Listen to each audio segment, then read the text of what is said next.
और सुनिए ध्यान से, आज से डेली ऑब्जेक्टिव का क्लास चलेगा। डेली 40-50 ऑब्जेक्टिव चलेगा, वही 7-50 से एवरी डे।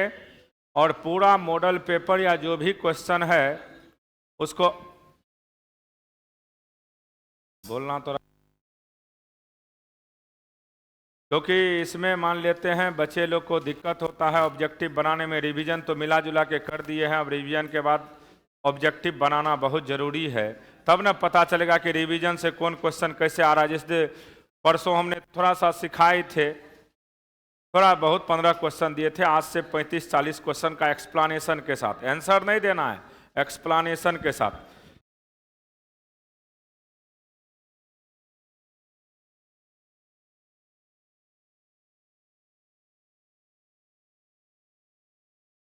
देखिए, सबसे पहले आपको समझना होगा कि ड्यूअल नेचर ऑफ मैटर होता क्या है। तो देखिए, सबसे पहला चीज है इसमें वर्क फंक्शन। बड़ी पूछता है बोर्ड में, वर्क फंक्शन क्या है। तो याद रखिएगा, वर्क फंक्शन क्या होता है। The minimum energy required to separate the electron from the metal surface is called work function. Simply याद रखिएगा, वह मिनिमम एनर्जी जिसके मदद से हम मेटल से इलेक्ट्रॉन को सेपरेट करते हैं, उसी को किसके नाम से जानते हैं हम लोग? वर्क फंक्शन के नाम से। देखिए heading, work function, the minimum energy required to separate the electron from the metal surface is called work function. It is express in electron volt. इसको किससे एक्सप्रेस किया जाता है? इलेक्ट्रॉन वोल्ट से। इसको हम लोग इलेक्ट्रॉन वोल्ट से एक्सप्रेस करते हैं। और 1 इलेक्ट्रॉन वोल्ट बराबर पूछे जाते हैं बोर्ड में कि 1 इलेक्ट्रॉन वोल्ट का वैल्यू क्या होता है। तो रट जाइएगा, 1.6 × 10⁻⁻19 जूल। ये बोर्ड का फेमस क्वेश्चन है कि 1 इलेक्ट्रॉन वोल्ट का वैल्यू क्या होता है। तो सिंपली याद रखिएगा, 1 इलेक्ट्रॉन वोल्ट का वैल्यू क्या होता है? 1.6 × 10⁻⁻19 joule.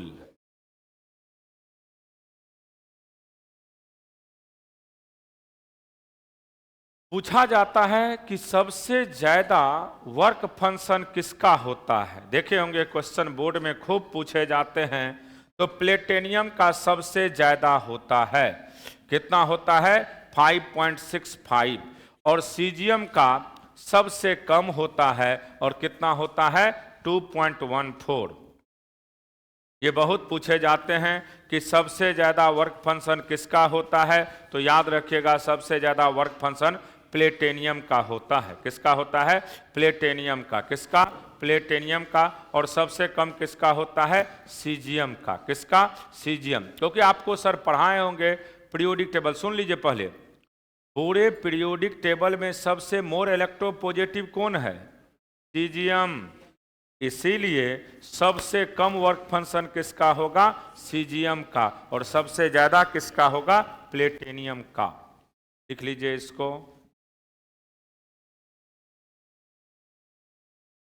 Work function of platinum is highest 5.65 electron volt, whereas for cesium is lowest 2.14 electron volt। 2.14 electron volt. सबसे ज्यादा पूछता है किसका वर्क फंक्शन होता है। तो याद रखिएगा, सीजियम का, सॉरी प्लेटिनियम का। और सबसे कम किसका होता है? सीजियम का। प्लेटिनियम का कितना होता है? 5.65 इलेक्ट्रॉन वोल्ट। और सीजियम का कितना होता है? 2.14 इलेक्ट्रॉन वोल्ट। बहुत इंपॉर्टेंट है, ये याद रखेंगे सभी लोग, क्योंकि पूरे केमिस्ट्री में सर बोलते होंगे सबसे इलेक्ट्रोपॉजिटिव कौन है? Electropositive caesium. और सबसे इलेक्ट्रोनेगेटिव फ्लोरीन होता है, -4। याद रखना है, सबसे ज्यादा वर्क फंक्शन किसका होता है? तो याद रखना बाबू, 5.65 इलेक्ट्रॉन वोल्ट प्लेटिनियम का होता है। आज से आप लोग से हम सॉल्व करवाएंगे क्वेश्चन। आज से 7:50 में डेली 40-50 क्वेश्चन करके देंगे। टॉपिक पकड़ेंगे कोई और तू लोग आंसर बोलेगा। देखेंगे कितने लोग लैब में आंसर जल्दी जल्दी बोलते हैं। फास्ट बोलना है, लिखना है खाली। हम देखेंगे आज से तू लोग को भी थोड़ा सा रिवीजन हो जाएगा और हम हर पॉइंट को वहाँ बोल भी देंगे। 2 नंबर का भी कर देते हैं जल्दी ही। 2 नंबर तो ये रिवीजन जो किए हैं इसी में से बहुत सारे क्वेश्चन हो गए हैं, फिर उसका आंसर भी हम बढ़िया से 5 और 2 का इसी तरीक़ा से टाइप करके भेज देंगे। सब जो पढ़ाए हैं उसी से 100% आएगा। एक आध 2 क्वेश्चन इधर उधर हो जाए तो अलग बात है, लेकिन मैक्सिमम आना ही आना है। ऑब्जेक्टिव आज से डेली चलेगा। 7:50 में लैब में जुड़ जाना है सभी को, और तू लोग आंसर देगा शाम में 7:50 शाम में, और 8:40 तक चलेगा। 40 मिनट 45 मिनट देखेंगे कितने लोग फास्ट हम बना पाते हो ऑब्जेक्टिव। पता तो हमें भी चलेगा ना कितना पढ़ाई, क्या फ़ायदा मिला, कहाँ गलती कर रहे हो, क्या दिक्कत है। फिर उसको फिर रिवाइज करेंगे, हर पॉइंट को बोलेंगे। बाबू ये लिख लिए सभी लोग। पूछता है बराबर कि वर्क फंक्शन सबसे ज़्यादा किसका है, तो कहिएगा प्लेटेनियम का। किसका? प्लेटेनियम का। किसका? प्लेटेनियम का। किसका? प्लेटेनियम का। और सबसे कम सीजियम का। प्लेटेनियम का कितना? 5.65 इलेक्ट्रॉन वोल्ट, और सीजियम का कितना? 2.14 इलेक्ट्रॉन वोल्ट। अब आपसे इसी में पूछा जाएगा, सुनिए बाबू, फोटो इलेक्ट्रिक इफेक्ट में करते क्या है कि मेटल से इलेक्ट्रॉन को हटाते हैं। मेटल से इलेक्ट्रॉन को क्या करते हैं? हटाते हैं। तो मेटल से इलेक्ट्रॉन को हटाने के लिए मेरे पास 3 प्रोसेस है। कितने प्रोसेस है? 3 प्रोसेस। पहला है थर्मियोनिक इमिशन, दूसरा है फील्ड इमिशन, और तीसरा है फोटो इलेक्ट्रिक इमिशन। फिर सुनिए, पहला है थर्मियोनिक इमिशन। पहला क्या है? Thermionic emission. पहला क्या है? Thermionic emission. पहला क्या है? Thermionic emission. दूसरा है फील्ड इमिशन। दूसरा है फील्ड इमिशन, और तीसरा है फोटो इलेक्ट्रिक इमिशन। तो पहला सुनिएगा, थर्मियोनिक। नाम से क्लियर है, थर्मियोनिक। इसका मतलब समझिए, थर का मतलब होता है थर्मल एनर्जी। अगर थर्मल एनर्जी के माध्यम से मेटल से इलेक्ट्रॉन को इजेक्ट करेंगे तो उसी को क्या कहेंगे हम लोग? Thermionic emission. जैसे होता क्या है, जब हम लोग हीट करते हैं मेटल को, तो मेटल से इलेक्ट्रॉन थर्मल एनर्जी की वजह से, हीट का मतलब ही होता है, आग जलाने का मतलब होता है थर्मल एनर्जी निकालना। जैसे सुने होंगे, बहुत दुखद घटना इस बीच में राजस्थान में हुआ है। ऊपर वाले न करे कभी ऐसा हादसा हो, बहुत ही खतरनाक दुख दर्दी, ऐसा बोला नहीं जा सकता। एलपीजी और सीएनजी का जो टक्कर हुआ, उसमें मासूम लोग बहुत मोटरसाइकिल से जा रहे थे, कोई कार से आ रहे थे, बस चपेट में आया, बहुत लोग मरे हैं। मीडिया वाले तो आज देश में ऐसा स्थिति है कि दिखाता ही नहीं है। कम से कम 100 से ऊपर लोग जल गया, जिंदा ही जल गए बेचारे। बहुत दुखद घटना था। तो होता क्या है, वहां पे भी एनर्जी ही निकला था। टक्कर हुए, सुनो ध्यान से, आवाज मत करो। टक्कर होता है तो एनर्जी ही निकलते हैं, और एनर्जी से आग निकलने लगता है। तो यहाँ पे भी वही कहानी है बाबू। जब हम थर्मल एनर्जी सप्लाई करते हैं तो वहाँ से इलेक्ट्रॉन का क्या होगा? इजेक्शन होगा। उसी को क्या कहते हैं हम लोग? Thermionic emission. तो लिखिएगा पहला, thermionic emission, the process of emission of electron from the metal surface under the suitable thermal energy. किस एनर्जी की बात की है? Thermal energy is called thermionic emission. Ejected electron को क्या कहते हैं बाबू? थर्मो आयंस कहते हैं। थर्मो आयंस लिख लीजिए इसको। Thermionic emission, the process of emission of electron from the metal surface under the suitable thermal energy. कौन सा एनर्जी? Suitable thermal energy. हम लोग जो सुटेबल थर्मल एनर्जी के मदद से मेटल से इलेक्ट्रॉन को इजेक्ट करवाते हैं, उसी को किसके नाम से जानते हैं? थर्मियोनिक इमिशन के नाम से। और इजेक्टेड इलेक्ट्रॉन को थर्मो आयंस भी कह सकते हो, थर्मो आयन। लिख लीजिए इसको। तो याद रखिएगा, मेटल से इलेक्ट्रॉन को निकालने का जो प्रोसेस होते हैं उसका क्या नाम होता है? Thermionic emission. क्या नाम होता है?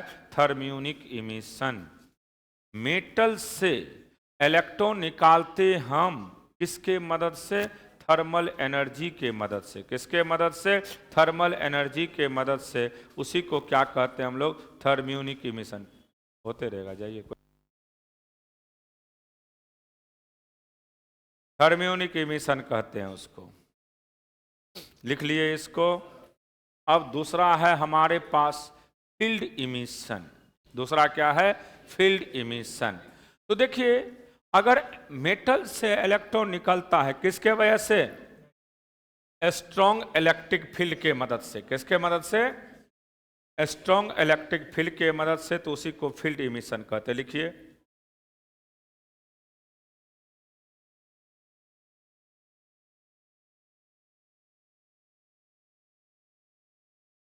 Field emission, the process of emission of electron from metal surface under a strong electric field, under a strong electric field is called field emission। तो ये दोनों उतना इम्पोर्टेंट नहीं है, लेकिन ये बहुत बहुत इम्पोर्टेंट है आपका फोटो इलेक्ट्रिक इमिशन, क्योंकि इस चैप्टर में आप इसी के विषय में पढ़ते हैं। तो पहला पूछा भी जाता है कभी कभी बोर्ड में, वर्क फंक्शन क्या है, और दूसरा क्या पूछता है? फोटो इलेक्ट्रिक इमिशन क्या है? Photo electric emission, photo electric emission.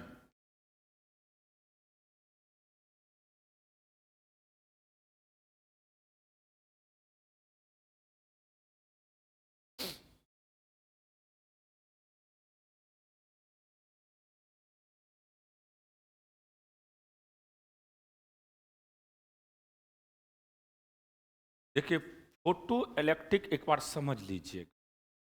Photo electric emission 2 number में बराबर बोर्ड में पूछा जाता है, देखे होंगे। क्वेश्चन बैंक अगर पलटे होंगे तो निश्चित ये भी है। Photo electric emission, the process of emission of electron from metal surface under the suitable frequency. किसके मदद से? Suitable frequency of light. Of होगा यहां पे बाबू, ऑफ लाइट, ऑफ लाइट,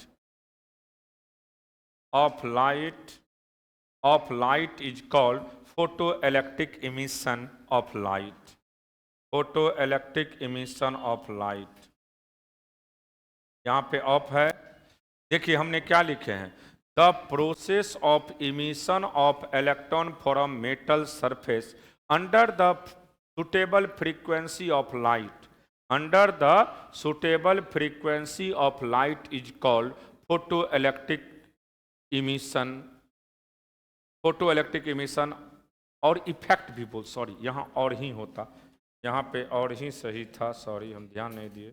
और इफेक्ट कहते हैं, फोटो इलेक्ट्रिक इमिशन और इफेक्ट, फोटो इलेक्ट्रिक इमिशन और इफेक्ट। फिर सुनिएगा, the ejected electron are called photo electron. जो इलेक्ट्रॉन इजेक्ट करता है उसका क्या नाम होता है? Photo electron. और जो करंट मिलता है यहाँ पे वह फोटो इलेक्ट्रिक करंट मिलते हैं। कौन सा करंट मिलता है? Photo electric current. यहाँ पे जो करंट मिलेगा उसका नाम होता है photo electric current, photo electric current. तो सिंपली याद रखिएगा, फोटो इलेक्ट्रिक इमिशन बोर्ड में 2 नंबर में पूछे जाते हैं। ये क्या है?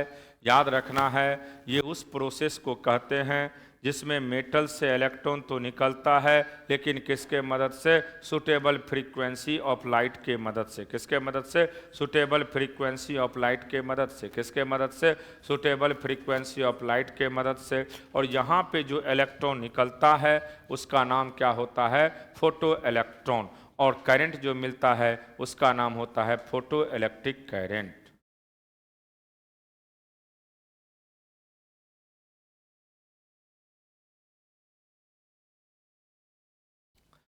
यहां पे जो करंट मिलता है उसका क्या नाम होता है?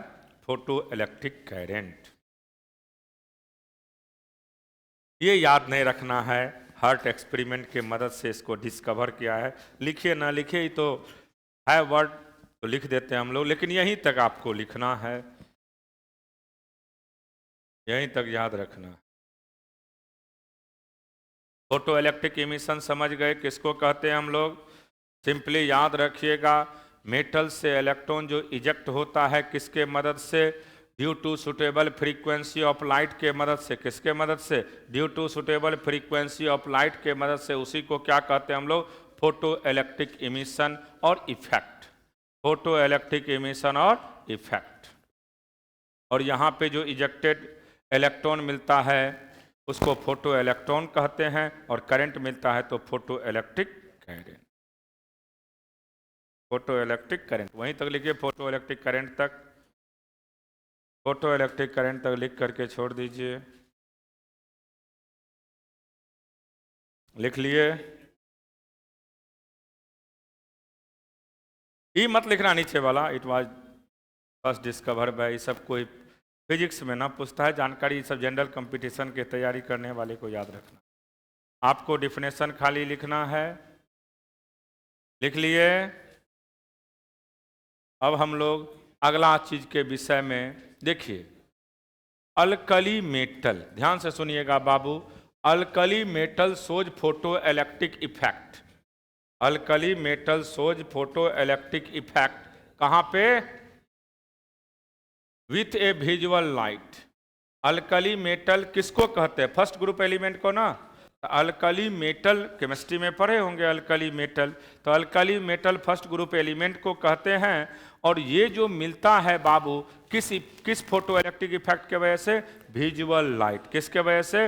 विजुअल। किसके वजह से? विजुअल। वेयर एज जिंक हो गया, Mg हो गया, कैडमियम हो गया, ये सब जो होता है वह किसके वजह से? UV light. पूछ देता है कभी कभी कि बताइए अल्कली मेटल फोटो इलेक्ट्रिक कहाँ होता है इफेक्ट? तो विजुअल लाइट में। अल्कली मेटल का विजुअल में, अल्कली मेटल का विजुअल में, अल्कली मेटल का विजुअल में, अल्कली मेटल का विजुअल में, अल्कली मेटल का विजुअल में। लेकिन अगर जिंक, Mg, कैडमियम इस सब का फोटो इलेक्ट्रिक इफेक्ट की बात करोगे तो कहाँ मिलेगा? यूवी लाइट में।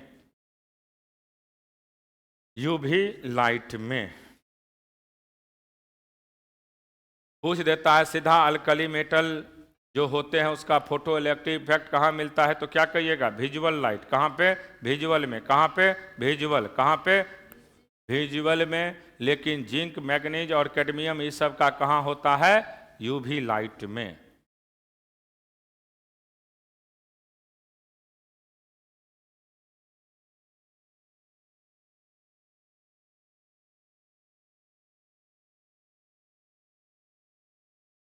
अब हम लोग इसमें पढ़े हैं experimental study of photo electric effect.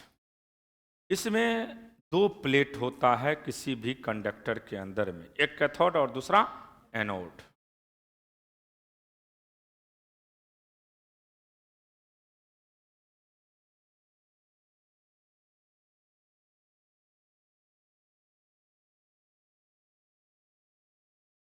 Experimental study of photo electric effect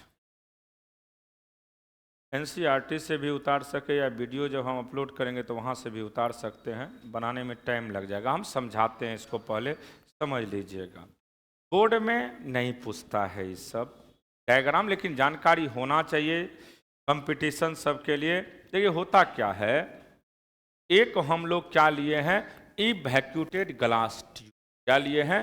इवैक्यूटेड glass tube. इवैक्यूटेड glass tube लेने के पीछे कारण है, क्या कारण है सुनिएगा। यहाँ पे एयर नहीं होता है, एयर नहीं होने के वजह से मेटल पे अदर किसी चीज का इफेक्ट नहीं काउंट किया जाता है। अब देखिए क्या किया जाता है, हम लोग एक सोर्स लेते हैं, और सोर्स जो होता है वह क्या होता है? हाई फ्रीक्वेंसी वाला लाइट। क्या होता है? हाई फ्रीक्वेंसी वाले लाइट। हाई फ्रीक्वेंसी वाले लाइट पे, लाइट से, हाई फ्रीक्वेंसी वाले लाइट से हम अटैक करवाते हैं किस पे? कैथोड पे। किस पे? कैथोड पे। हाई फ्रीक्वेंसी वाले लाइट से हम कैथोड पे अटैक करवाते हैं। अब कैथोड के पास पहले से इलेक्ट्रॉन है, तो इलेक्ट्रॉन क्या करेगा, इजेक्ट करेगा, और ये इजेक्टेड इलेक्ट्रॉन कहाँ पे पहुंचेगा, एनोड के पास। किसके पास, एनोड के पास। तो इसी एक्सपेरिमेंट का नाम क्या होता है, फोटो इलेक्ट्रिक इफेक्ट। अब सुनिए ध्यान से, हम जब यहां पे हाई फ्रीक्वेंसी या सुटेबल फ्रीक्वेंसी के लाइट से अटैक करवाएंगे तो कैथोड से कुछ इलेक्ट्रॉन निकलेगा, कुछ ना भी निकलेगा। अगर मान लीजिए जिसका एनर्जी हाई फ्रीक्वेंसी वाले लाइट के एनर्जी से ज़्यादा होगा वो बिल्कुल नहीं निकलेगा। कम वाले, जैसे मान लीजिए आप लोग बैठे हुए हैं, यहाँ पे कोई हाई एनर्जी वाले आएंगे तो धक्का मार के नीचे गिरा देगा, तो यहाँ पे भी यही कहानी होता है कैथोड के साथ। कैथोड के पास पहले से इलेक्ट्रॉन ढेर सारे है। अब क्या करते हैं हम लोग, हाई फ्रीक्वेंसी वाले लाइट से अटैक करवाए तो वहाँ से उससे जो कम एनर्जी वाले होंगे वह धीरे धीरे वहां से इजेक्ट करेगा। जब इजेक्ट करेगा तो कुछ इलेक्ट्रॉन जो है, मान लीजिए इसका बहुत कम एनर्जी है, उसको बहुत ज्यादा एनर्जी मिला तो भाग करके यहां आ जाएंगे। कुछ इलेक्ट्रॉन रास्ते में रह जाएंगे और कुछ इलेक्ट्रॉन मान लीजिए जिसका एनर्जी अप्रोक्सीमेशन बराबर होगा वो यहां से निकलेगा और यहीं गिर जाएगा। तो इसी फेनोमेना को एक्सपेरिमेंटल स्टडी के मदद से किसने किया था बाबू, इसी को किसके नाम से हम लोग जानते हैं, फोटो इलेक्ट्रिक इफेक्ट के नाम से। यहां पे सिंपली याद रखिएगा, हम लोग क्या करते हैं, कैथोड पे सुटेबल फ्रीक्वेंसी वाले लाइट से अटैक करवाते हैं। जब अटैक करवाते हैं तो कुछ इलेक्ट्रॉन किसके पास चला आता है, एनोड के पास, कुछ इलेक्ट्रॉन रास्ता में ही रह जाते हैं, कुछ इलेक्ट्रॉन अभी भी किसके पास रहेगा, कैथोड के पास। इसी को एक्सपेरिमेंटल स्टडी से हम लोग पढ़े हैं और इसी एक्सपेरिमेंटल को किसके नाम से जानते हैं, फोटो इलेक्ट्रिक इफेक्ट के नाम से। ये एनसीईआरटी का ही डायग्राम है और इसमें कुछ भी हम लोग नहीं कर सकते हैं। इसके बाद आप यहाँ से वीडियो में है ही, आप पोज करके लिख लीजिएगा क्योंकि लंबा चौड़ा टाइम लगा दीजिएगा लिखने में। अब सुनिए क्या हमने लिखे हैं इसके विषय में, यहाँ से लिखना है, जगह के लिए जगह छोड़ दीजिए कॉपी में। अब सुनिए, the experimental setup is shown in figure. It consist of evacuated glass tube having window. इसमें एक विंडो भी होता है।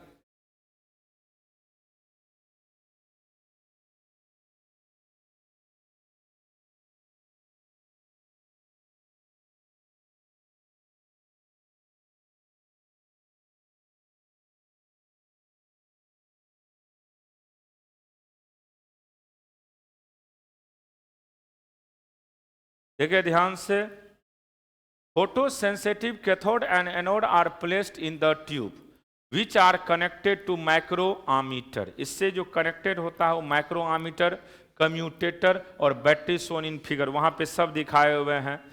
When suitable frequency of light fall on the cathode, वही बोले थे किस पे सुटेबल फ्रीक्वेंसी से कैथोड पे करते हैं अटैक बाबू, इलेक्ट्रॉन क्या करता है, इजेक्ट करता है और अटैच कहां पे करता है, एनोड पे। कहां पे, एनोड पे। इसी को किसके नाम से जानते हैं हम लोग, फोटो इलेक्ट्रिक करंट के नाम से। क्योंकि आप जानते हैं इलेक्ट्रॉन जब मूव करते हैं तो उसके अपोजिट में क्या मिलता है, करंट मिलता है। इलेक्ट्रॉन के डायरेक्शन के अपोजिट में प्रोटॉन का डायरेक्शन होता है और प्रोटॉन के डायरेक्शन ही किसको काउंट करता है, करंट के डायरेक्शन को। तो यहाँ पे सिंपली याद रखिएगा, जब हम सुटेबल फ्रीक्वेंसी वाले लाइट से किस पे अटैक करवाते हैं, कैथोड पे। किस पे, कैथोड पे। तो वहाँ से इलेक्ट्रॉन का इजेक्शन होता है और वह इजेक्टेड इलेक्ट्रॉन किसके पास चला जाता है, एनोड के पास, और वही हमें क्या देने का काम करता है, फोटो इलेक्ट्रिक करंट। लिख लीजिए इसको। इस एक्सपेरिमेंट के मदद से हमें 3 चीज मिला हुआ है, उसी को अभी समझाएंगे।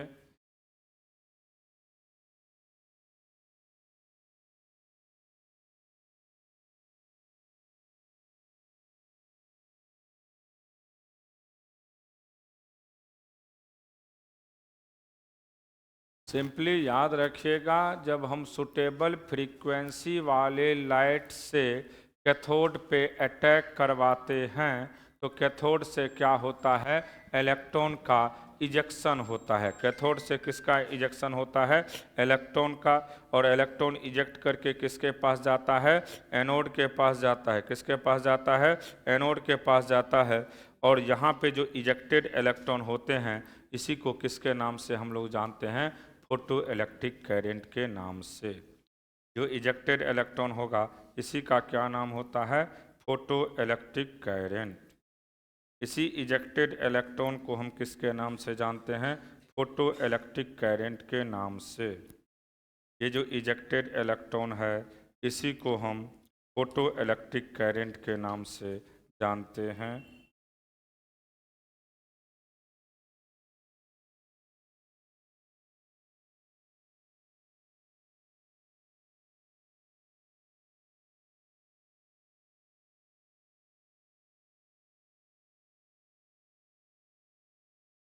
सिंपल याद रखना है इसमें कि जब सुटेबल फ्रीक्वेंसी वाले लाइट से हम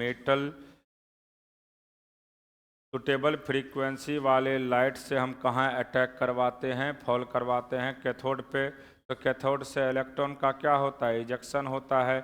वह इजेक्टेड इलेक्ट्रॉन कहाँ पे आता है, एनोड के पास। और यहीं पे हमें क्या मिलता है, फोटो इलेक्ट्रिक करंट अटैच हो जाता है जाकर के एनोड के पास। और यही क्या देगा, फोटो इलेक्ट्रिक करंट। इस शॉर्टे कट में लिखिए, कोई खास उतना इम्पोर्टेंट ये नहीं है। इसके आगे जो भी पढ़ाएंगे वो इम्पोर्टेंट होगा। इंटेंसिटी और करंट के बीच का रिलेशन, इंटेंसिटी और करंट के बीच में रिलेशन चर्चा करेंगे। उस सब का वो सब इम्पोर्टेंट है।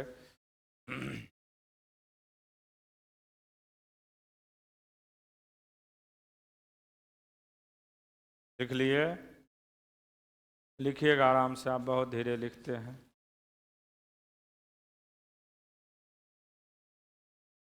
दो काम एक साथ करोगे तो कहाँ से लिख, बात करते हो।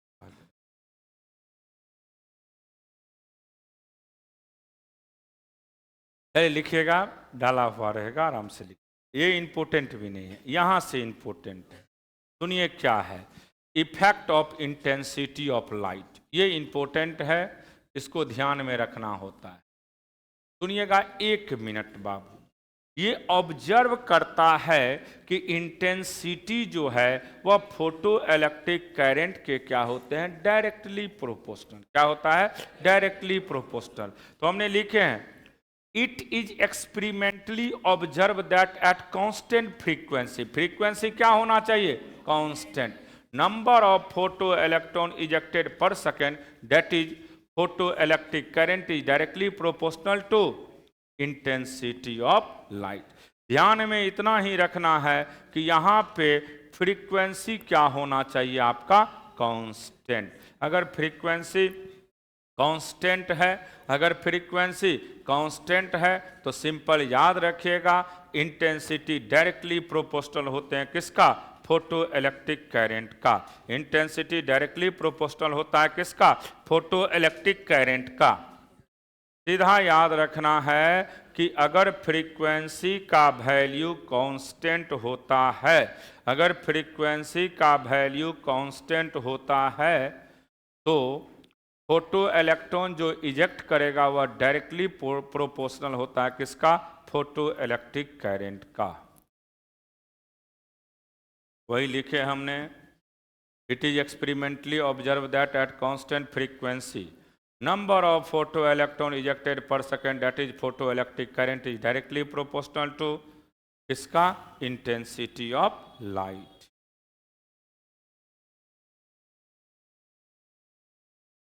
ये दो तीन दिया था इसमें ऑब्जर्वेशन, उसी को लिखाएंगे।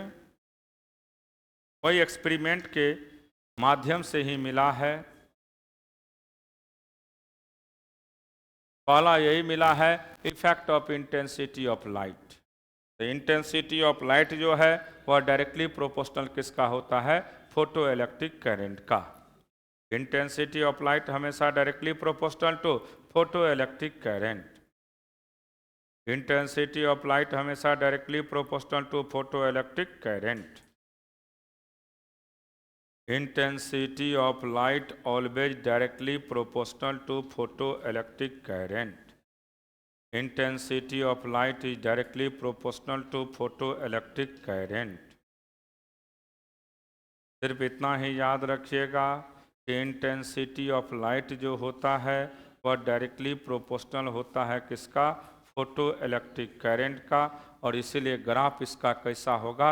Straight line passing through origin, y बराबर mx का, y बराबर mx का ग्राफ होगा, straight line passing through origin.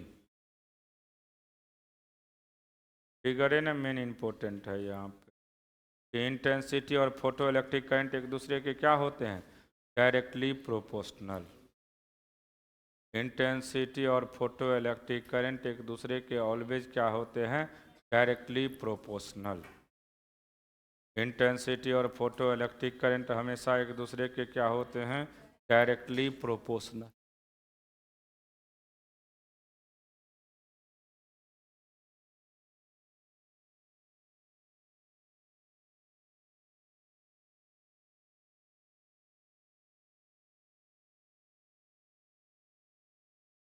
Photo electric current y axis पे photo electric current,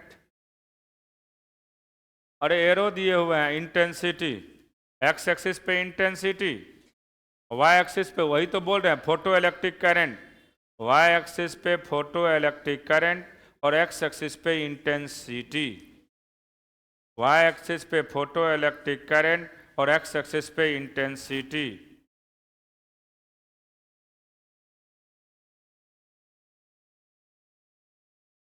y axis पे फोटो इलेक्ट्रिक करंट और एक्स एक्सिस पे इंटेंसिटी। ग्राफ कैसा होगा? Straight line passing through origin. चलिए अब लिखिए इसी में नेक्स्ट पॉइंट, ध्यान से सुनिएगा। Effect of potential. When potential of anode gradually increase, photo electric current increase and becomes constant, increases becomes constant the maximum value of photo electric current. सुनिएगा, ये क्वेश्चन पूछे जाते हैं कि मैक्सिमम वैल्यू जो किसका होता है? Maximum value of photo electric current को किसके नाम से जानते हैं हम लोग? सैचुरेशन करंट के नाम से। किसके नाम से? सैचुरेशन करंट के नाम से। देखिए ये ग्राफ थोड़ा सा टर्न करेगा, मिस्टेक है, थोड़ा सा इसको स्ट्रेट कर देना बाबू। ये I3 है, ये I2 है और ये I1 है। स्ट्रेट होना चाहिए इधर। सैचुरेशन के बाद ये स्ट्रेट हो जाता है। सैचुरेशन के बाद कैसा हो जाता है? स्ट्रेट।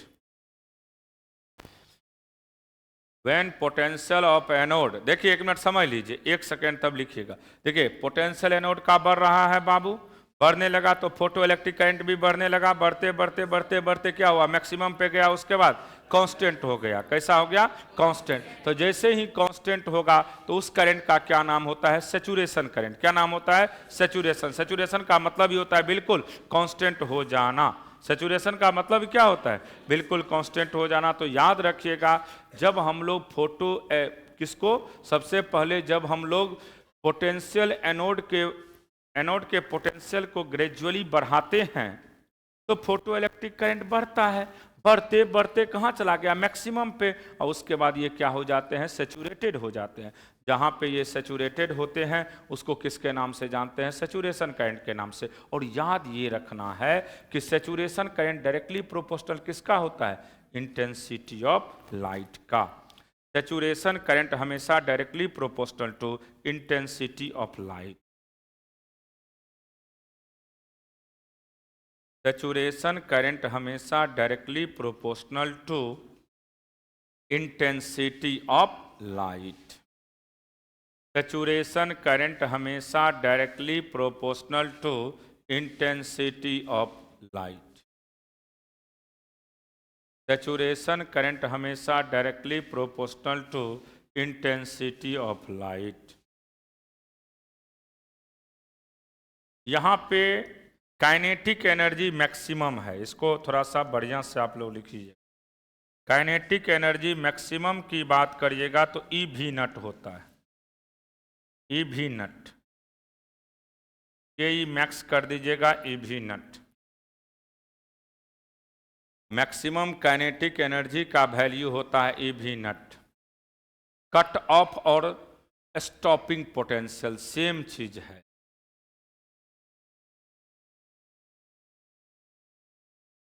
मैक्सिमम काइनेटिक एनर्जी का वैल्यू ई भी नट के बराबर होता है।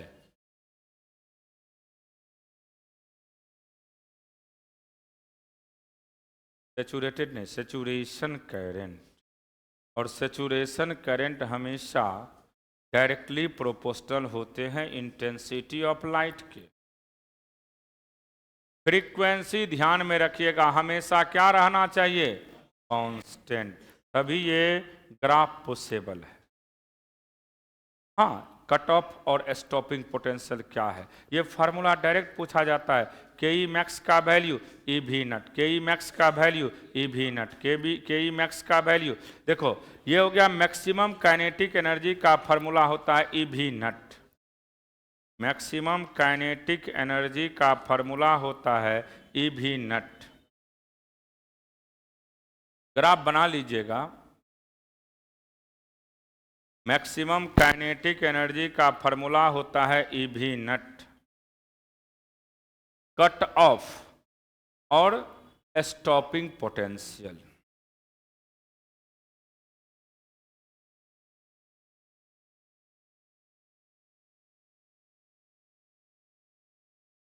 यही है, वी नट को स्टॉपिंग पोटेंशियल और कट ऑफ पोटेंशियल कहते हैं। ये वी नट जो आप देख रहे हैं इसी को हम लोग किसके नाम से जानते हैं? स्टॉपिंग पोटेंशियल और कट ऑफ पोटेंशियल। ये एनोड है, ये ओरिजिन है, इधर पोटेंशियल ऑफ एनोड है, इधर फोटो इलेक्ट्रिक करंट है। हम लोग एनोड के पोटेंशियल को बढ़ाते हैं तो फोटो इलेक्ट्रिक करंट बढ़ता है, बढ़ते बढ़ते कहाँ चला जाता है? मैक्सिमम। जब मैक्सिमम होगा तो उसको किसके नाम से जानेंगे हम लोग? सेचुरेशन करंट के बाद। उसके बाद कितनों आप पोटेंशियल बढ़ाइए, करंट पे कोई फर्क नहीं पड़ेगा।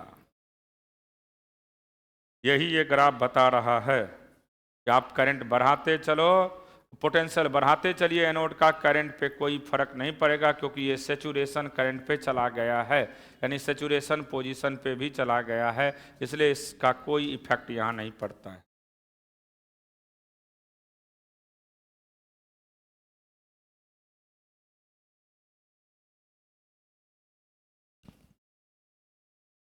के ई मैक्सिमम का वैल्यू किसके बराबर होता है? ई भी नट के बराबर। के ई मैक्सिमम का वैल्यू ई भी नट के बराबर। स्टॉपिंग पोटेंशियल, स्टॉपिंग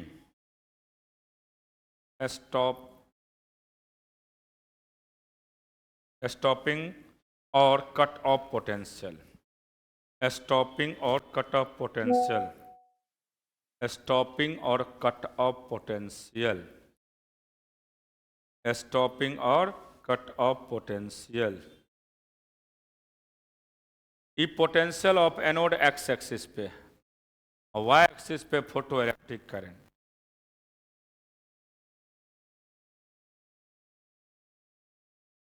मिस्टेक कर दिया है लिखने, सुधार दीजिए तो बाबू, ध्यान नहीं दिए, इसको देखे पढ़े भी नहीं।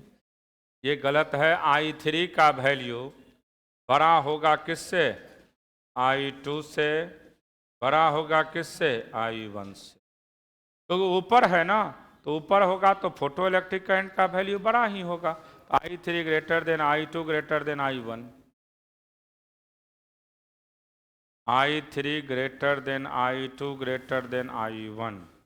सबसे बड़ा किसका वैल्यू होगा? I3 का, उसके बाद I2 का, सबसे कम किसका? I1 का। दिखा दीजिए इसको।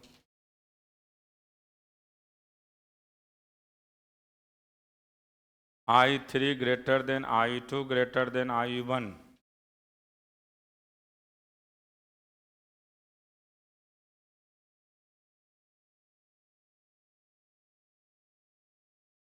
स्टॉपिंग और कट ऑफ पोटेंशियल एक्स, जो भी नट है ना उसका नाम होता है स्टॉपिंग और कट ऑफ पोटेंशियल।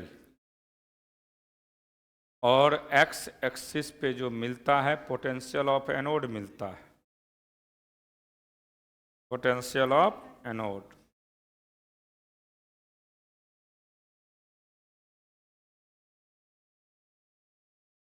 के मैक्स का वैल्यू क्या होता है, ईवी नेट। अब इस पे क्वेश्चन एक करवाएंगे जस्ट इसके आगे। के मैक्स का वैल्यू दिया रहेगा, स्टॉपिंग पोटेंशियल कहेगा तो सीधा इसे डिवाइड कर देना, वैल्यू निकल जाएगा। फ्रीक्वेंसी कांस्टेंट हमेशा होना चाहिए इस ग्राफ के लिए, लिख लिए।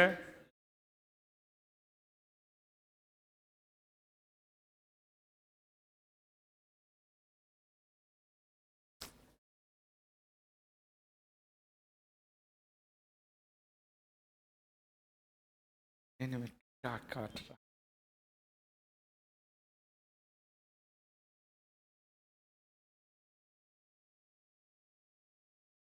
लिख लीजिए जल्दी, बादों में लिखिएगा आराम आराम से जो लिखने वाले। देखिए सबसे पहला समझना है इसमें, ई वर्ड याद रखिएगा, स्टॉपिंग पोटेंशियल किस पे डिपेंड नहीं करता है, intensity of light for a given metal and frequency of light. Stopping potential does not depend upon intensity of light. लिख लीजिए, स्टॉपिंग पोटेंशियल कभी भी डिपेंड नहीं करता है किस पे, इंटेंसिटी ऑफ लाइट पे। स्टॉपिंग पोटेंशियल कभी भी डिपेंड नहीं करता है किस पे, इंटेंसिटी ऑफ लाइट पे। स्टॉपिंग पोटेंशियल कभी भी डिपेंड नहीं करता है किस पे, इंटेंसिटी ऑफ लाइट पे। Intensity of light, stopping potential कभी भी डिपेंड नहीं करता है इंटेंसिटी ऑफ लाइट। ये देखे होंगे थ्रेशोल्ड फ्रीक्वेंसी पूछता है बोर्ड में, देखा है क्वेश्चन, थ्रेशोल्ड फ्रीक्वेंसी। ये न्यू नट है बाबू, न्यू ऐसे फ्रीक्वेंसी को न्यू नट के नाम से जानते हैं। थ्रेशोल्ड फ्रीक्वेंसी के विषय में एक कभी वेवलेंथ पूछता है तो कभी फ्रीक्वेंसी पूछता है। बोर्ड के लिए इंपॉर्टेंट है, 12th में 2 नंबर में पूछते हैं थ्रेशोल्ड फ्रीक्वेंसी। वो सब ना पूछेगा, थ्रेशोल्ड फ्रीक्वेंसी पूछा जाता है। The minimum frequency of light for which photo electron are just ejected is called threshold frequency. Above the threshold frequency stopping potential और maximum kinetic energy directly proportional to frequency of light. याद इतना रखिएगा कि वह minimum frequency, ताकि metal से electron क्या हो सके, इजेक्ट हो सके। क्या हो सके, इजेक्ट हो सके। उसी को किसके नाम से जानते हैं हम लोग, थ्रेशोल्ड फ्रीक्वेंसी। न्यू नट कर देना, न्यू ऐसे होता है, इस तरीका से न्यू नट होता है, न्यू नट इसको पढ़ते हैं फ्रीक्वेंसी को। अब याद रखना, जब फ्रीक्वेंसी का चर्चा करेगा तो क्या लेना है, मिनिमम। क्या लेना है, और वेवलेंथ का चर्चा करेगा थ्रेशोल्ड वेवलेंथ तो मैक्सिमम। यही डिफरेंस है दोनों में, फ्रीक्वेंसी में मिनिमम, फ्रीक्वेंसी में और वेवलेंथ में मैक्सिमम। यही 2 डिफरेंस है, पूछता है बोर्ड में। थ्रेशोल्ड फ्रीक्वेंसी और थ्रेशोल्ड वेवलेंथ दोनों पूछे जाते हैं। तो थ्रेशोल्ड वेवलेंथ का जब भी चर्चा करेगा तो वह मिनिमम, वह मैक्सिमम होगा, और फ्रीक्वेंसी का जब भी चर्चा करेगा तो याद रखिएगा, the minimum frequency of light for which photo electron are just ejected is called threshold frequency.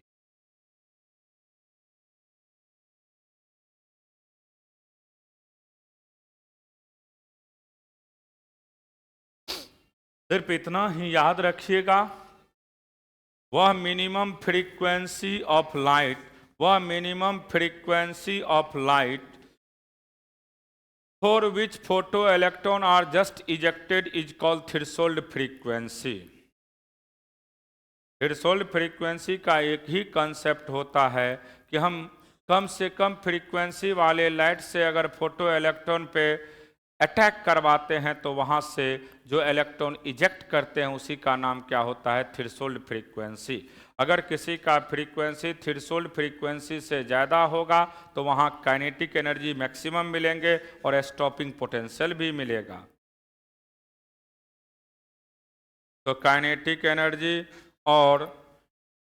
Energy directly proportional किसका होता है, स्टॉपिंग पोटेंशियल का, और वो डायरेक्टली प्रोपोर्शनल होता है फ्रीक्वेंसी। इसका मतलब समझ ले, यहां पे थ्रेशोल्ड फ्रीक्वेंसी पे कौन कौन चीज डिपेंड करता है, मैक्सिमम काइनेटिक एनर्जी और स्टॉपिंग पोटेंशियल। इंटेंसिटी से इंडिपेंडेंट होता है कौन कौन चीज, मैक्सिमम काइनेटिक एनर्जी और स्टॉपिंग पोटेंशियल। स्टॉपिंग पोटेंशियल और मैक्सिमम काइनेटिक एनर्जी हमेशा इंडिपेंडेंट अपॉन द क्या, इंटेंसिटी ऑफ लाइट। लेकिन याद रखिएगा आप लोग कि थ्रेशोल्ड फ्रीक्वेंसी पे दोनों चीज डिपेंड करता है, कौन कौन चीज, स्टॉपिंग पोटेंशियल और maximum kinetic energy. Stopping potential और मैक्सिमम काइनेटिक एनर्जी। अब देखिए, अगर यहां लाते हैं इसको खींच करके, ये मिनिमम मिलेगा, तो ये जो निगेटिव में मिलेगा, ये जो निगेटिव में मिलते हैं तो निगेटिव में हमको जाना नहीं है, ऊपरे से लेके चल जाना है। तो इसलिए इसको क्या कहते हैं हम लोग, इसको कहते हैं थ्रेशोल्ड फ्रीक्वेंसी या फ्रीक्वेंसी ऑफ लाइट। ये न्यू नट जो हो गया वो थ्रेशोल्ड फ्रीक्वेंसी हो गया। उससे अगर कम करिएगा, सुन लो, उससे कम करेंगे तो कुछ भी हमें मिलने वाला नहीं है, ना फोटो इलेक्ट्रॉन मिलेगा, ना फोटो इलेक्ट्रॉन मिलेगा, ना स्टॉपिंग पोटेंशियल मिलेगा, ना काइनेटिक एनर्जी मिलेगा। इसलिए इसको निगेटिव में अगर बढ़ाएंगे कोई डॉट लाइन में तो कहाँ जाएगा, निगेटिव में जाएगा। निगेटिव में जाने का मतलब है कि आप अगर थ्रेशोल्ड फ्रीक्वेंसी से कम फ्रीक्वेंसी रखते हैं तो आपको कुछ मिलने जाने वाला नहीं है यहाँ पे। उससे या उतना लीजिएगा तब एक इलेक्ट्रॉन निकलेगा, उससे ज़्यादा लीजिएगा तभी मैक्सिमम काइनेटिक एनर्जी और स्टॉपिंग पोटेंशियल मिलेगा। अगर उससे कम लेते हैं तो आपको ना तो फोटो इलेक्ट्रॉन मिलने वाला है, ना काइनेटिक एनर्जी मिलने वाले हैं, ना स्टॉपिंग पोटेंशियल मिलने वाला है, क्योंकि निगेटिव में जा रहा है। निगेटिव यहाँ नहीं आना चाहिए, इसीलिए हम लोग यहीं से ग्राफ को दिखा देते हैं।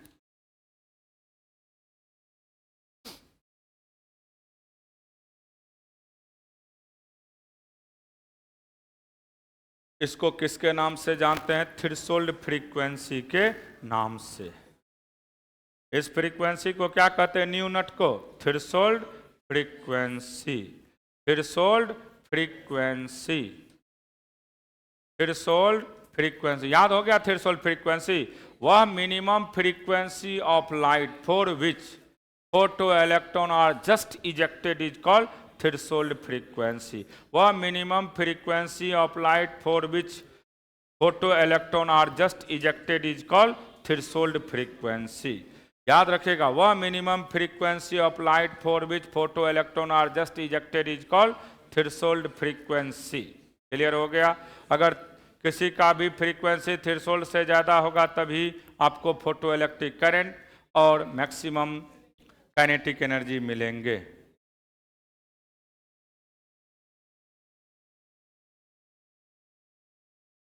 आज रात से चलेगा 7:50 में, आप ही लोग से क्वेश्चन करेंगे और आप ही लोग जवाब दीजिएगा। ऑब्जेक्टिव क्वेश्चन 40-40 डेली चलेगा। एक महीना में पूरा ऑब्जेक्टिव का हर चीज़ को, क्योंकि ऑब्जेक्टिव से बहुत बेनिफिट मिलेगा आपको। तो हम जो करवाएंगे तो एक्सप्लेनेशन के साथ और उसमें उसके इर्द गिर्द जो भी कॉन्सेप्ट है वो भी लिखेंगे। इसीलिए उसमें जुड़ करके आज से लाइव क्लास 7:50 से देंगे कंटिन्यू, संडे को छोड़ करके। करो काम, चलो लिखो। अब इसके बाद है एक टर्म है, पहले मैक्सिमम फ्रीक्वेंसी लिख लीजिए, आइंस्टीन फोटोइलेक्ट्रिक इफेक्ट से पहले इसको लिखो, थ्रेशोल्ड वेवलेंथ, थ्रेशोल्ड वेवलेंथ। अरे बाद में लिखाएंगे सब, पहले लिखो threshold wavelength, threshold wavelength, threshold wavelength, threshold wavelength, the maximum wavelength of light for which photoelectron are just ejected is called threshold wavelength. Threshold wavelength को लैम्डा नॉट के नाम से जानते हैं। अरे हम लिखा रहे हैं, लिख रहे तू जो कह रहे हैं जितना कहाँ का तभी थ्रेशोल्ड वेवलेंथ, क्योंकि फ्रीक्वेंसी के बाद वेवलेंथ लिखाएंगे तो याद होगा, एक याद रहेगा तो दूसरा भी याद हो जाएगा, जो उसमें मिनिमम करते हैं इसमें मैक्सिमम करते हैं। Threshold wavelength, the maximum wavelength of light for which photo electron are just ejected is called threshold wavelength. वह maximum wavelength of light for which photo electron are just ejected is called threshold wavelength. Threshold wavelength में होता क्या है कि metal से जो electron निकलते हैं तो वहाँ पे याद रखिएगा मैक्सिमम वेवलेंथ लेंथ लेते हैं और फ्रीक्वेंसी में मिनिमम, दोनों में डिफरेंस यही है, इसमें मैक्सिमम उसमें मिनिमम, इसमें मैक्सिमम और उसमें मिनिमम।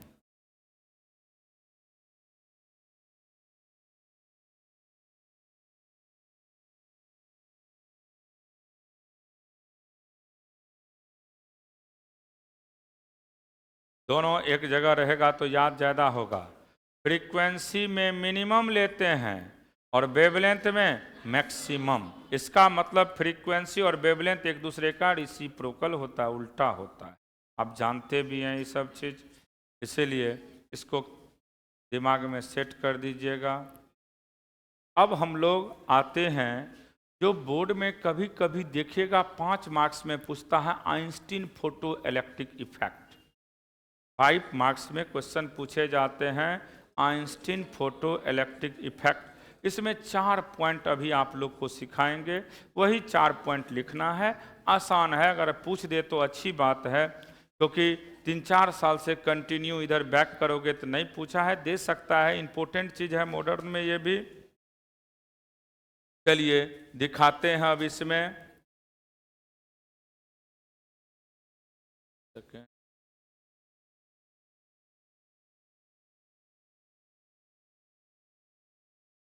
तो फोटो इलेक्ट्रिक इफेक्ट, यहाँ से हेडिंग दीजिएगा Einstein photo electric effect, VVI कर देना इसको। 5 मार्क्स बोर्ड के लिए इंपॉर्टेंट है।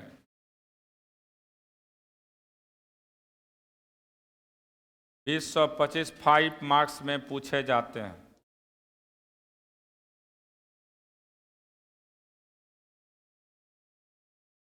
Einstein photo electric effect, Einstein photo electric effect, Einstein photo electric effect लिख लीजिए। 5 मार्क्स के लिए ये इंपॉर्टेंट क्वेश्चन है इस बार, आइंस्टीन फोटो इलेक्ट्रिक इफेक्ट।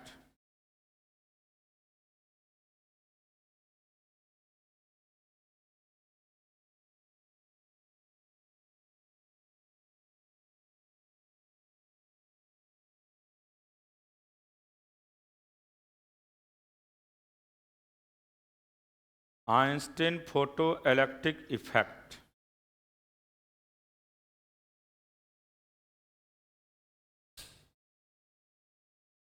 हमने लिखे हैं Einstein explain the photo electric effect on the basis of quantum theory given by the Max Planck.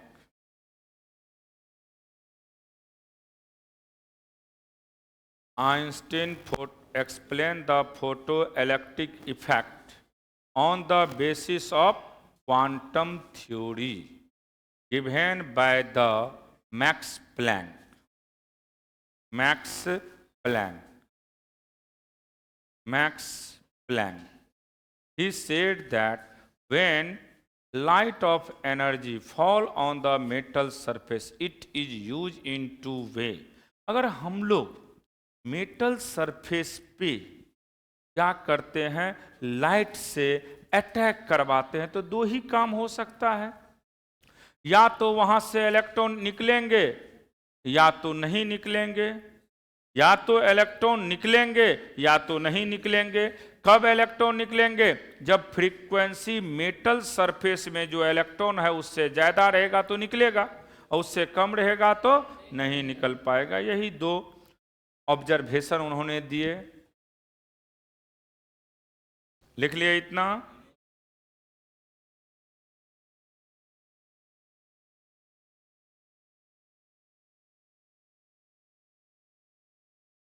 सभी लोग याद रखिएगा कि आइंस्टीन का जो फोटो इलेक्ट्रिक इफेक्ट है वह किस थ्योरी पे बेस्ड है? क्वांटम थ्योरी पे। किस पे?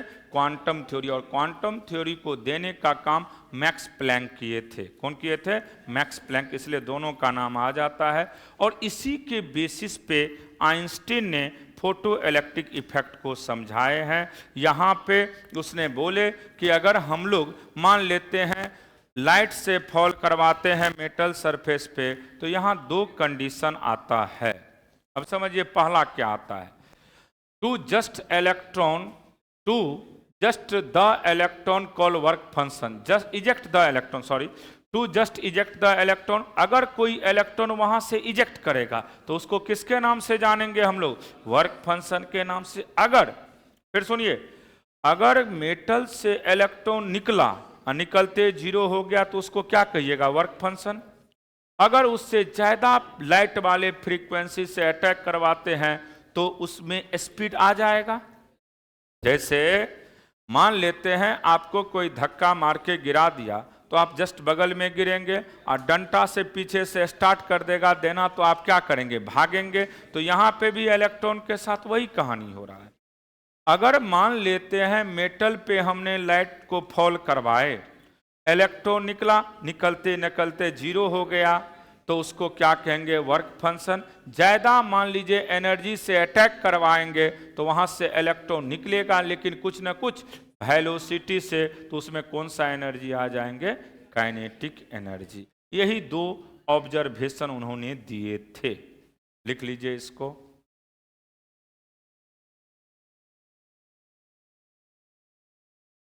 हमने पहला चीज यही लिखे, to just eject the electron call work function finite, rest of energy is use to give the kinetic energy. जो एक्स्ट्रा एनर्जी होगा उसका यूज कहां करेगा? ये काइनेटिक एनर्जी में। ये फ्रीक्वेंसी है न्यू नट।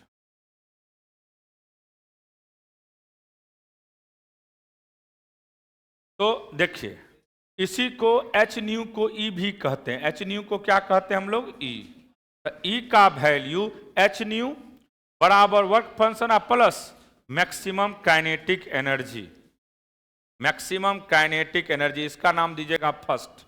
इसको क्या नाम देंगे? फर्स्ट। सुन लो, एनर्जी का फॉर्मूला होता है एच न्यू, और एनर्जी जो हम दिए हैं, एक मिनट समझ लीजिए पहले, एनर्जी जो हमने दिया है इसका ये दो काम किया, एक वर्क फंक्शन में और दूसरा काम किया किस में? मैक्सिमम काइनेटिक एनर्जी में। तो एनर्जी, ई को एनर्जी कहते हैं। एनर्जी का फार्मूला एच न्यू होता है, और एच न्यू का फार्मूला यानी एच न्यू का दो जगह यूज किया, एक वर्क फंक्शन में, दूसरा मैक्सिमम काइनेटिक एनर्जी में। अब सुनिए, अगर मान लीजिए बाबू किसी लाइट का फ्रीक्वेंसी थ्रेशोल्ड फ्रीक्वेंसी के बराबर होगा, समझ लेना, अगर किसी लाइट का फ्रीक्वेंसी हमने फॉल करवाई लाइट और उसका फ्रीक्वेंसी किसके बराबर हो गया?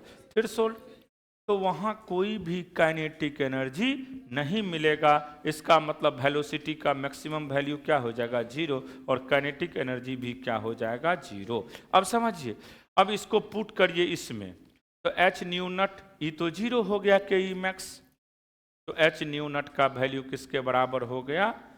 आई नट के बराबर, वर्क फंक्शन के बराबर। तो वर्क फंक्शन का वैल्यू किसके बराबर होता है? एच न्यू नट। किसके बराबर? एच न्यू नट। अब इस एच न्यू नट का वैल्यू इक्वेशन फर्स्ट में पुट कर दिए, फर्स्ट में पुट किए तो एच न्यू बराबर क्या है, एच फाइनट, तो फाइनट को क्या लिखेगा, एच न्यू नट प्लस के ई मैक्स, तो के ई मैक्स का वैल्यू क्या हो गया, h into nu minus nu नट।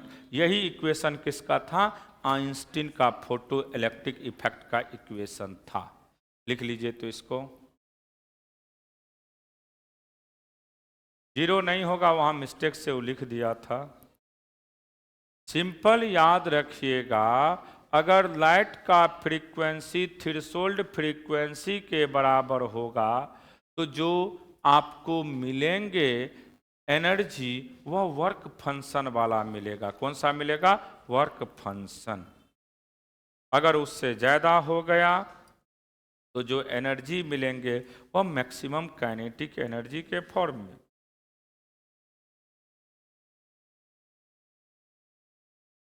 ये समझ में आ गया कि नहीं, एक बार और समझाएं, एक बार सुन लीजिए। हम एनर्जी जो सप्लाई करते हैं, ध्यान से सुनिए, हम एनर्जी दिए ई, और ई का वैल्यू क्या होता है, एच न्यू। अब इस एनर्जी का हम दो जगह यूज कर रहे हैं। कहाँ कहाँ कर रहे हैं, एक तो वर्क फंक्शन में और दूसरा मैक्सिमम काइनेटिक एनर्जी में। यानी याद रखिएगा, सप्लाई एनर्जी का यूज हम कहाँ कहाँ करते हैं, दो जगह, एक वर्क फंक्शन में, एक वर्क फंक्शन में, एक वर्क फंक्शन में, और दूसरा किस में, मैक्सिमम काइनेटिक एनर्जी में। अब सुनिए, अगर किसी का फ्रीक्वेंसी थ्रेशोल्ड फ्रीक्वेंसी के बराबर हो गया तो मेटल से जस्ट इलेक्ट्रॉन क्या हुआ होगा, निकला हुआ होगा, तो वहां पे कोई भी वेलोसिटी नहीं मिलेगा। इसका मतलब कोई भी काइनेटिक एनर्जी नहीं मिलेगा। इसका मतलब सिर्फ क्या मिलेगा हमें, वर्क फंक्शन। क्या मिलेगा, वर्क फंक्शन।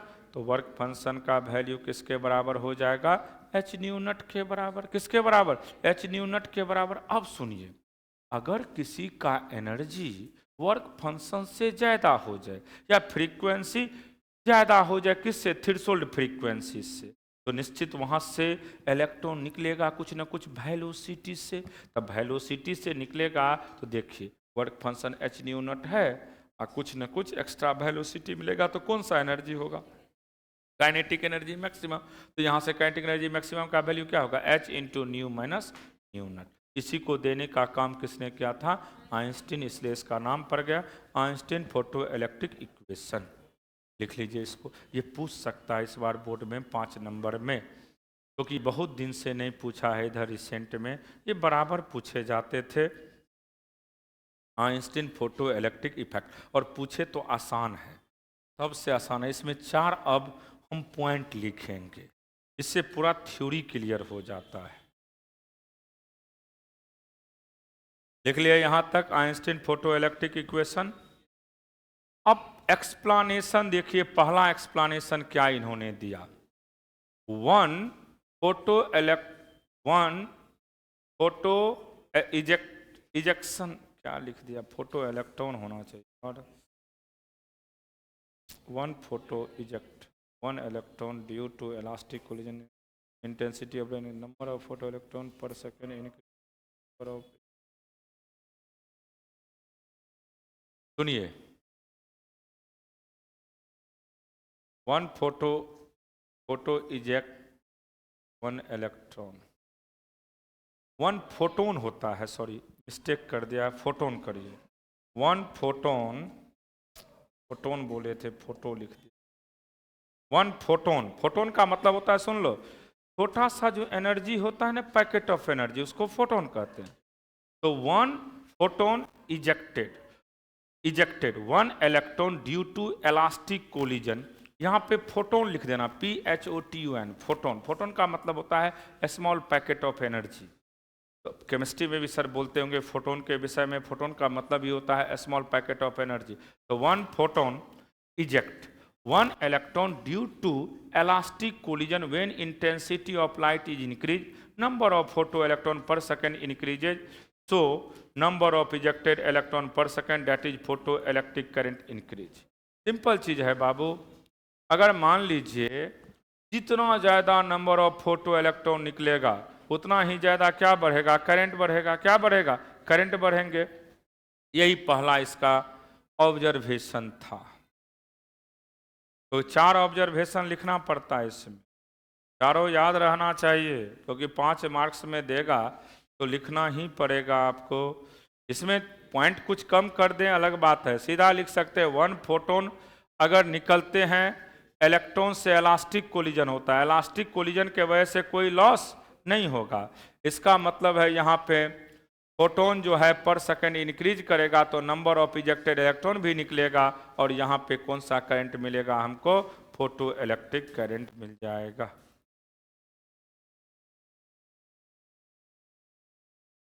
जितना नंबर ऑफ फोटोन इंक्रीज करेगा उतना ही ज़्यादा फोटो इलेक्ट्रिक करंट भी मिलेगा, और जितना ज़्यादा फोटो इलेक्ट्रिक करंट होगा उतना ही ज़्यादा इंटेंसिटी भी होगा, क्योंकि इंटेंसिटी डायरेक्टली प्रोपोर्शनल होता है फोटो इलेक्ट्रिक करंट का और सैचुरेशन करंट का।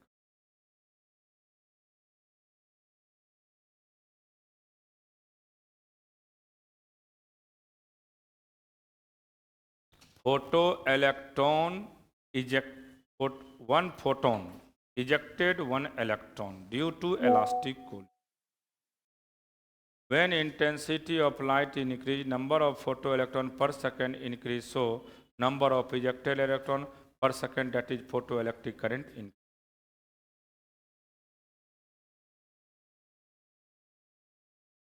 सिंपल याद रखिएगा, अगर फोटोन निकलता है, फोटोन निकलेगा, जितना ज़्यादा फोटोन निकलेगा उतना ही फोटो इलेक्ट्रिक करंट भी बढ़ेंगे, और जितना फोटो इलेक्ट्रिक करंट बढ़ेगा उतना इंटेंसिटी भी बढ़ेगा, क्योंकि photo electric current number of photon के डायरेक्टली प्रोपोर्शनल होते हैं, number of photon directly proportional होते हैं इसका, सैचुरेशन करंट का। क्योंकि करंट नहीं चाहिए आपको, यहाँ खाली याद रखना है कि स्टॉपिंग पोटेंशियल और मैक्सिमम काइनेटिक एनर्जी किस पे डिपेंड करता है, वेवलेंथ पे या फ्रीक्वेंसी, वह नंबर ऑफ फोटो इलेक्ट्रॉन पे डिपेंड नहीं करता है। लिख लिए इसको। चलिए अगला पॉइंट देख, इफ अगर किसी का, सिंपल है, अगर किसी का फ्रीक्वेंसी थ्रेशोल्ड से कम होगा, किससे, थ्रेशोल्ड से कम होगा, क्या इलेक्ट्रॉन निकल पाएगा वहां से, नहीं निकलेगा। इसका मतलब काइनेटिक एनर्जी का वैल्यू किस में होगा, निगेटिव होगा। इसका मतलब कोई भी इलेक्ट्रॉन वहां से पॉसिबल नहीं है निकलना। अगर मान लीजिए किसी का फ्रीक्वेंसी ज्यादा हो जाए, किससे, थ्रेशोल्ड से, किससे, थ्रेशोल्ड से, किससे, थ्रेशोल्ड से। अगर फ्रीक्वेंसी बड़ा हो जाए एफ नट से या न्यू नट से, तो मैक्सिमम काइनेटिक एनर्जी का वैल्यू क्या होगा, पॉजिटिव। इसका मतलब है यहां पे आपको मैक्सिमम काइनेटिक एनर्जी भी मिलेंगे। और याद रखना, मेटल से इलेक्ट्रॉन को इजेक्ट कराने में जो समय लगता है 10 का पावर -9 सेकेंड या इससे भी कम, -10, -11, -12, इतना कम टाइम में मेटल से इलेक्ट्रॉन क्या हो जाता है, इजेक्ट कर जाते हैं। तो मेटल से इलेक्ट्रॉन इजेक्ट होने का जो मिनिमम टाइम है वह क्या है, 10 का पावर -9 और लेस कर सकते हैं, और लेस, इससे भी कम और लेस। -10 दिया था जेई मेंस में, -9 नहीं देकर के -10 दिया, तो -9 से छोटा -10 है ना, तो -10 सेकेंड हो सकता था। यही 3 छोटा सा कंसेप्ट है, कोई बड़ा नहीं है। 5 नंबर में दे तो अच्छा होगा, लिखना आसान होगा इसको।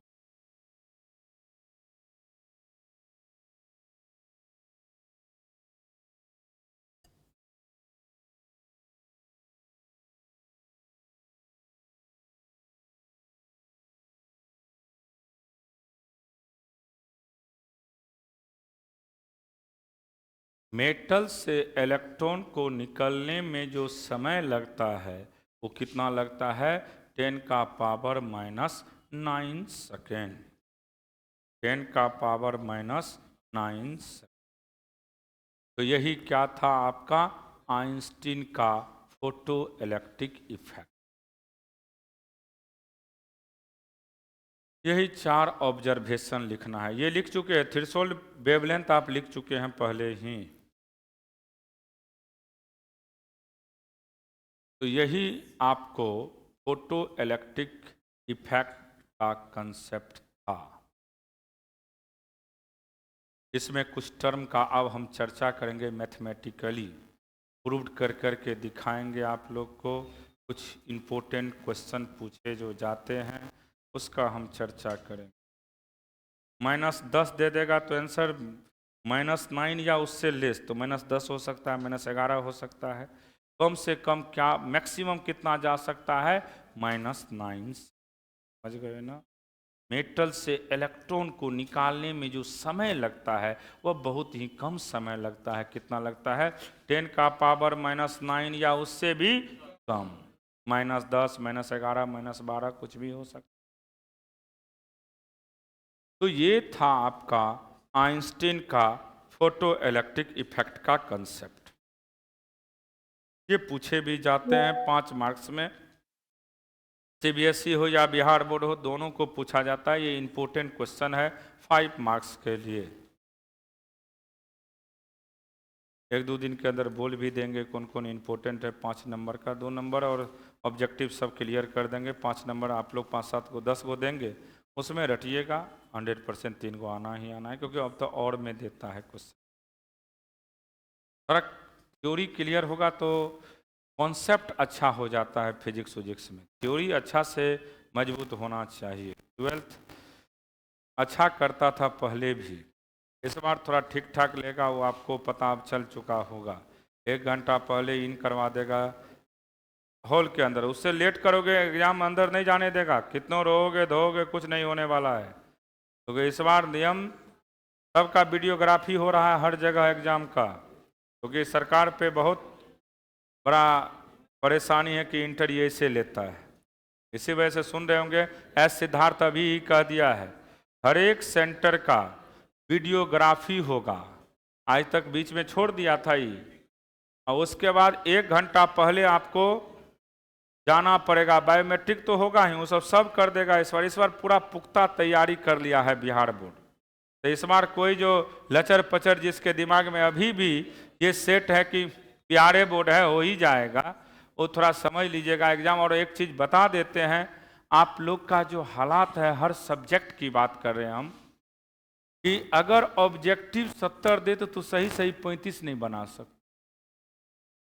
अब खूब बनाते हो, आधा गलतियां बनाते हो, तो तुमको तो लगेगा सब सही करके आए, और जब एग्जाम के बाद जब आंसर मिलाओगे तो होश उड़ जाएगा। क्योंकि ये नहीं है कि 40 को बना करके चलाएंगे तो 35 सही वाला सही हो जाएगा, वो नहीं होता है ना। 35 से थोड़ा बनाना, और 35 में 5 गलत कर दिए तो 5 नंबर चला गया आपका तुरंत। इसीलिए आप ऑब्जेक्टिव पे बहुत ज़्यादा कंसंट्रेट होइए सभी सब्जेक्ट में, क्योंकि ऑब्जेक्टिव जिनका भी सही जाएंगे उनका 100% बोर्ड में बढ़िया नंबर आता है। वो सब मत करो, और जो कह रहे हैं क्या है सब ताली उली मारने का क्या जरूरी है, जो काम का काम करो। तो इसलिए आज से हम चालू कर देंगे, उत्तरगढ़ मारेंगे थोपी की मुंह का 32 दांत हम बाहर निकाल देंगे। तो गुस्सा नहीं देखा है ना कभी? चलो लिखो, विबग्योर का नाम सुना होगा। अब सुनिए ध्यान से, VIBGYOR, ये 7 कलर है। ये जो थ्रेशोल्ड फ्रीक्वेंसी होते हैं वह किसका होता है? ग्रीन का। उससे इधर मान लेते हैं वैलेट है, इंडिगो है, ये जो भी चीज है यहां से इजेक्ट करेगा फोटो इलेक्ट्रॉन। इसके आगे येलो, ऑरेंज और रेड से फोटो इलेक्ट्रॉन इजेक्ट नहीं करेगा। ये कंपटीशन के लिए कभी कभी पूछता है कि किसका फ्रीक्वेंसी थ्रेशोल्ड फ्रीक्वेंसी के बराबर होता है, तो याद रखिएगा किसका है? ग्रीन लाइट का। किसका? ग्रीन का। किसका? ग्रीन का। उससे पहले फोटो इलेक्ट्रॉन को इजेक्ट करवा सकता है, उसके बाद वाले लाइट फोटो इलेक्ट्रॉन को इजेक्ट नहीं करवा सकता। क्योंकि सुनिए, वेवलेंथ इंक्रीज करता है इधर, आप जानते हैं इधर जाने पे वेवलेंथ इंक्रीज करता है, फ्रीक्वेंसी डिक्रीज करते हैं, वेवलेंथ इंक्रीज, लिख लीजिए वेवलेंथ इंक्रीज। तो सबसे ज्यादा वेवलेंथ किसका होता है? रेड कलर का, इसलिए दूर से ही रेड कलर दिखाई देता है, और सबसे कम वायलेट का। लेकिन सबसे ज्यादा अगर बात करेगा आपको फ्रीक्वेंसी तो किसका होगा? सबसे ज्यादा फ्रीक्वेंसी किसका होगा? याद करो, वायलेट का, इसीलिए फ्रीक्वेंसी सबसे ज्यादा, फ्रीक्वेंसी डिक्रीज, फ्रीक्वेंसी डिक्रीज। तो सबसे कम अगर फ्रीक्वेंसी की बात करेगा तो रेड का हो, किसका? रेड का। और सबसे ज्यादा किसका होगा? वायलेट का। इसलिए वायलेट फोटो इलेक्ट्रॉन को इजेक्ट कराने के लिए रिस्पॉन्सिबल होते हैं, और रेड, ऑरेंज, येलो इसका औकात नहीं होता है कि मेटल से इलेक्ट्रॉन को इजेक्ट करा दे।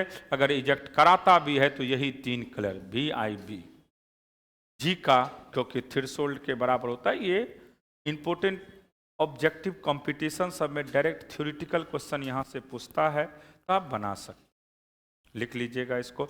हम ये भी लिखे वेवलेंथ इंक्रीज करता है विवग्योर में, तो सबसे ज़्यादा वेवलेंथ बहुत बार पूछा है, सबसे ज़्यादा किस कलर का होता है? रेड कलर का। सबसे कम किसका होता है? वायलेट का। इसलिए याद है ना, प्रिज्म में पढ़ाए थे डेविएशन एंगल, डेविएशन एंगल सबसे ज़्यादा किसका होता है? वायलेट का, सबसे कम रेड का। इसलिए डेंजर जोन में किसका यूज किया जाता है?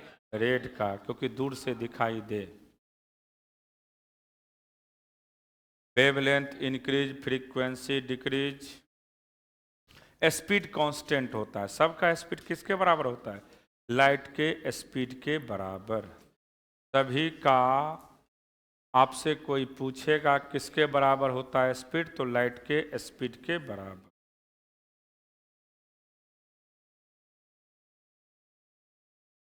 अब डी ब्रोगली वेवलेंथ नाम सुना होगा तुम लोग। डी ब्रोगली वेवलेंथ का वैल्यू केमिस्ट्री में सर खूब चर्चा करते होंगे। डी ब्रोगली बराबर यूज होता है। डी ब्रोगली एक साइंटिस्ट थे जिन्होंने वेवलेंथ के लिए कॉन्सेप्ट दिए भी थे, और उनका फार्मूला था लैम्डा डी ब्रोगली का वैल्यू h/p, और p का value √2m into kinetic energy होता है। लिख लिया इसको।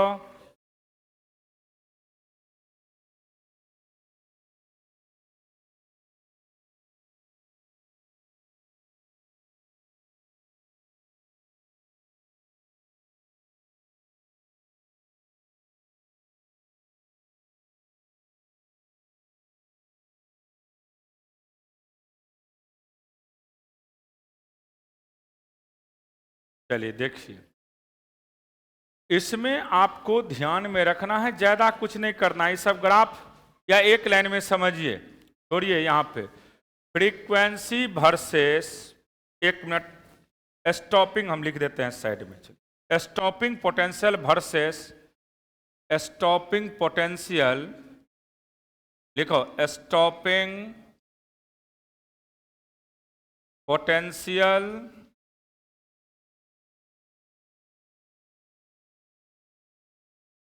वर्सेस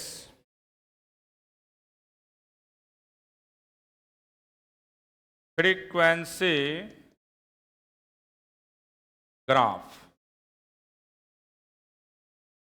वेवलेंथ भी कभी देगा, कभी फ्रीक्वेंसी भी देगा।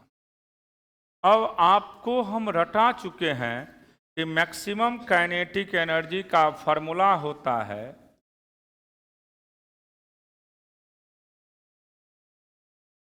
E minus work function, E minus work function.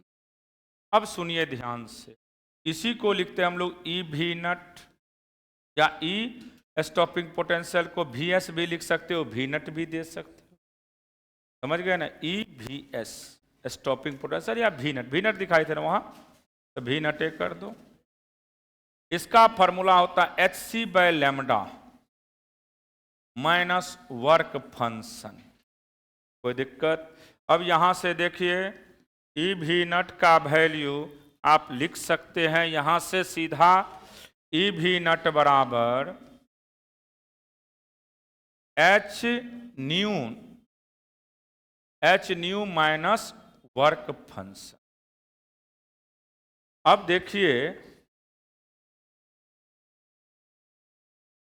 अब यहां पे ये ग्राफ की बात करिएगा तो y बराबर क्या है? mx प्लस सी, mx प्लस सी। तो सबसे ज्यादा बोर्ड में स्लोप पूछता है। तो देखिए एक चीज समझिए, यहां पे ग्राफ का अगर चर्चा करते हैं तो ऊपर स्टॉपिंग पोटेंशियल, तो यहां से स्टॉपिंग पोटेंशियल की बात करेंगे तो ऐसे नहीं लिख सकते, h by e minus nu five naught by e, हाँ या ना लिख सकते हैं, कोई दिक्कत? तो वाई एक्सिस पे हम स्टॉपिंग पोटेंशियल लेते हैं। इधर आपका समझिएगा इसको, इधर हम लोग किसको लेते हैं? फ्रीक्वेंसी को, ठीक है। अब ये है ओरिजिन हमारा। अब इसका ग्राफ ये माइनस में है, ये कहाँ है? माइनस में। तो ओरिजिन से किधर जाएगा? नीचे। तो यहाँ पे आएंगे और इसका स्लोप बराबर पूछा जाता है। तो स्लोप को हम लोग क्या कहते हैं? Tan theta. और टेन थीटा का वैल्यू यहाँ पे सीधा याद रखेगा h बाई ई होता है। क्या होता है? h बाई ई बराबर पूछता है। अगर काइनेटिक एनर्जी वर्सेस फ्रीक्वेंसी पूछेगा तो h होगा। क्या होगा? h। लेकिन स्टॉपिंग पोटेंशियल वर्सेस फ्रीक्वेंसी का ग्राफ पूछेगा तो स्लोप का वैल्यू क्या होगा? h by e. स्लोप का value h by e, slope का value h by e. Slope का वैल्यू टेन थीटा होता है और टेन थीटा का वैल्यू यहाँ से क्या हो जाएगा हमें? h by e.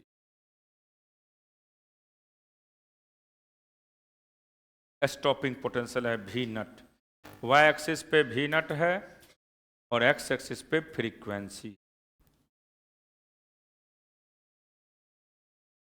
स्लोप याद रखना है stopping potential versus frequency graph. तो यहाँ से हम जानते हैं कि ई मैक्स का value E minus work function होता है। E minus work function E का value H C by lambda होता है। वहाँ से कैलकुलेट करके इसका वैल्यू को हम निकाल सकते हैं। स्लोप को क्या कहते हैं? Tan theta. और टेन थीटा का वैल्यू क्या मिलेगा हमें? H by E, H by. लिख लिए इसको।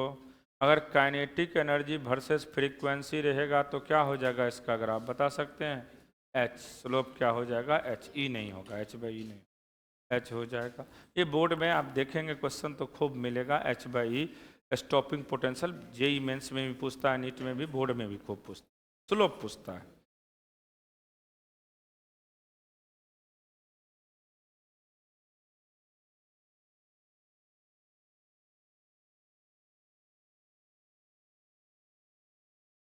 अब एक टर्म का चर्चा करेंगे हम फोटोन के विषय में।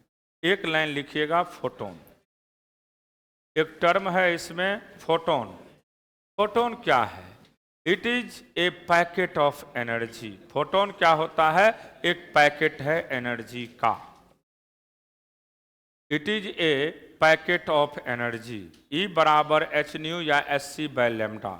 एच को क्या कहते हैं? प्लैंक कांस्टेंट, जिसका वैल्यू आप जानते हैं, ये पूछ देता है बोर्ड में। प्लैंक कांस्टेंट का वैल्यू क्या होता है? तो 6.63 गुने 10 का power minus 34 joule second. Joule second, इसका यूनिट क्या होता है? Joule second. Joule second chemistry में बहुत यूज होता होगा इसका, प्लैंक कांस्टेंट एच का।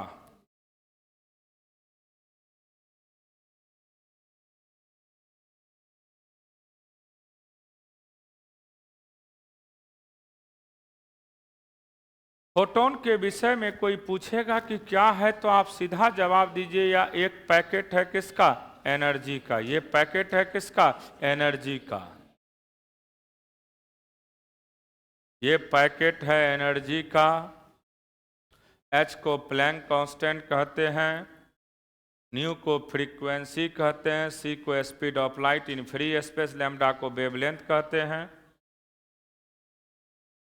न्यू है वह फ्रीक्वेंसी, सी को speed of light in free space और लैम्डा को वेवलेंथ कहा जाता है।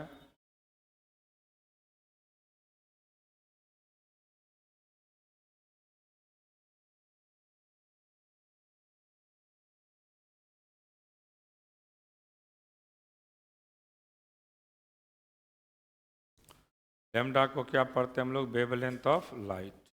लिख लिए इसको, तो स्पीड लिखो। सामने लिखा हुआ तब लिखने में इतना टाइम लगेगा तो हो गया, बोर्डे दे दिया। 3 गो लॉन्ग लिखना पड़ता है, 10 गो शॉर्ट होता है, बहुत टाइम लग जाएगा। पढ़ते हैं, चलिए देखिए, पॉइंट दे दे करके लिखना है। पहला पॉइंट है all photon move with same speed in free space but in medium speed. सबसे ज्यादा किसका स्पीड होता है? रेड फोटोन का। कहां पे? मीडियम में जा रहा है। देखो पागल कहां का। अच्छा लिख लीजिएगा, डाल देंगे उस पर। लिखिए दूसरा point, all photon move with the same speed in free space but in medium speed of red photon is maximum. कोई पूछेगा सबसे ज्यादा स्पीड किस फोटोन का होता है मीडियम में, तो क्या कहिएगा? रेड का। अगर हम लोग फ्री स्पेस की बात करते हैं तो सभी फोटोन का स्पीड सेम होता है।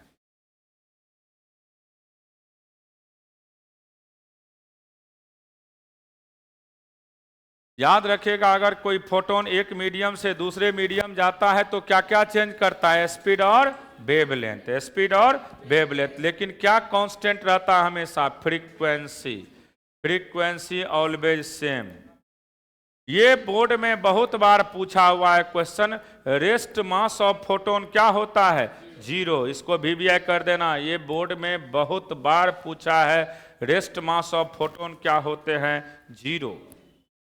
रेस्ट मास ऑफ फोटोन क्या होता है? 0। रेस्ट मास ऑफ फोटोन क्या होता है? 0। और मोमेंटम ऑफ फोटोन की बात करिएगा तो P बराबर h/λ होता है, h/λ। और फोटोन जो है, फोटोन इलेक्ट्रिकली न्यूट्रल होता है, इलेक्ट्रिकली न्यूट्रल है, electrically neutral. So there are no deflected in electric and magnetic field. कोई पूछेगा फोटोन क्या होता है तो कहिएगा इलेक्ट्रिकली न्यूट्रल होता है। अगर इसको इलेक्ट्रिक और मैग्नेटिक फील्ड में रखा जाए तो इस पर कोई इफेक्ट नहीं पड़ता है। फ्रीक्वेंसी इसका हमेशा कांस्टेंट होता है।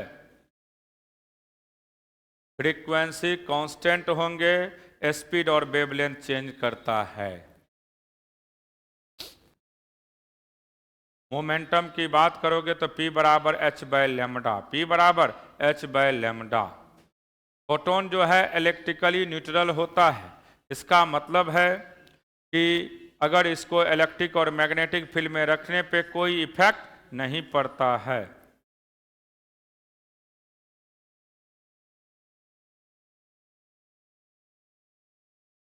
इसका मोमेंटम की बात करिएगा तो h/λ होगा। P बराबर h/λ, P बराबर h/λ, P बराबर h/λ। P का वैल्यू किसके बराबर होता है? h/λ के बराबर। फोटोन जो है वह इलेक्ट्रिकली न्यूट्रल होते हैं। इसका मतलब है कि इसको अगर इलेक्ट्रिक और मैग्नेटिक फील्ड में रखा जाए तो कोई भी डिफ्लेक्शन और डेविएशन नहीं होता है। यही है फोटोन का प्रॉपर्टीज, क्योंकि इसमें फोटोन को भी न समझना होता है, फोटोन क्या है नहीं है। और ये बड़ी पूछता है रेस्ट मास ऑफ फोटोन क्या होता है। P का भी वैल्यू पूछा जाता है। P बराबर क्या होता है? एच बाय लेमडा, पी बराबर एच बाय लेमडा। फॉर्मूला है पी बराबर एच बाय लेमडा। पूछता है बोर्ड में पी बराबर एच बाय लेमडा, पी बराबर एच बाय लेमडा, पी बराबर एच बाय लेमडा। आज तो दिखाएंगे क्वेश्चन सब इस पे, तो पता चलेगा ना। आज पहले इसी का क्वेश्चन कराएंगे 30 गो, तब ऑब्जेक्टिव आज रात में इसी पे कराएंगे, तब ना पता चलेगा कि थ्योरी से कौन कौन क्वेश्चन ऐसा जो नहीं बन पा रहा है।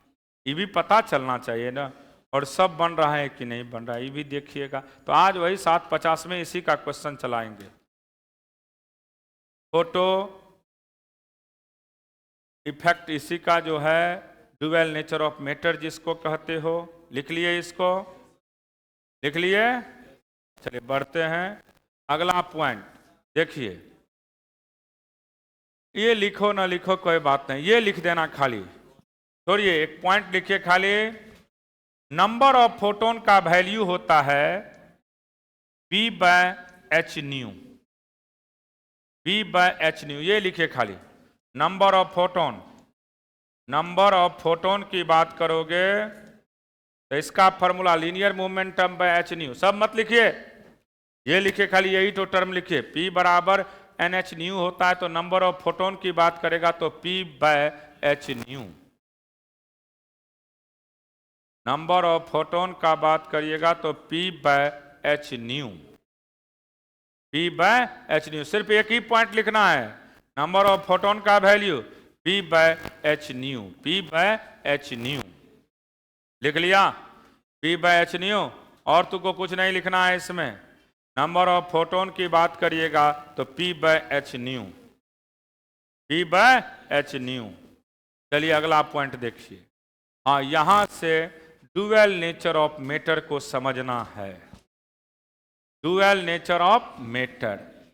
अब देखिए ये केमिस्ट्री में भी सर खूब बोलते होंगे de Broglie, D small D करना है यहाँ पे, ब्रोगली में पहला, और डी जो होता है ना स्मॉल होता है हमेशा।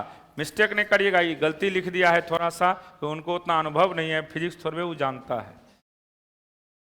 De Broglie, DED Broglie wavelength. अब सुनिए, ये साइंटिस्ट का नाम है। ड्यूअल नेचर ऑफ मैटर क्या होता है इसको देखिए ध्यान से। De Broglie, according to de Broglie any moving body sometime behave like as a particle and sometime behave as a wave. इसी को किसके नाम से जानते हैं? मैटर वेव और डी ब्रोगली। याद रखिएगा कि ड्यूअल नेचर का मतलब दो नेचर होना चाहिए, दो कैरेक्टर होना चाहिए। तो डी ब्रोगली ने बताया कि दो कैरेक्टर क्या क्या हो सकता है। अगर कोई चार्ज पार्टिकल मूव करता है तो इसका दो नेचर क्या होगा? पहला नेचर ये पार्टिकल के तरह बिहेव करेगा और दूसरा नेचर वेव के तरह। इसलिए इसका नाम क्या पड़ गया? De Broglie. एक लाइन में भी लिख सकते हो, सुन लीजिए, इतना मत लिखिए। अकॉर्डिंग टू डी ब्रोगली लिखो एक लाइन, अकॉर्डिंग टू, मत उतारिए लंबा है। According to de Broglie, according to de Broglie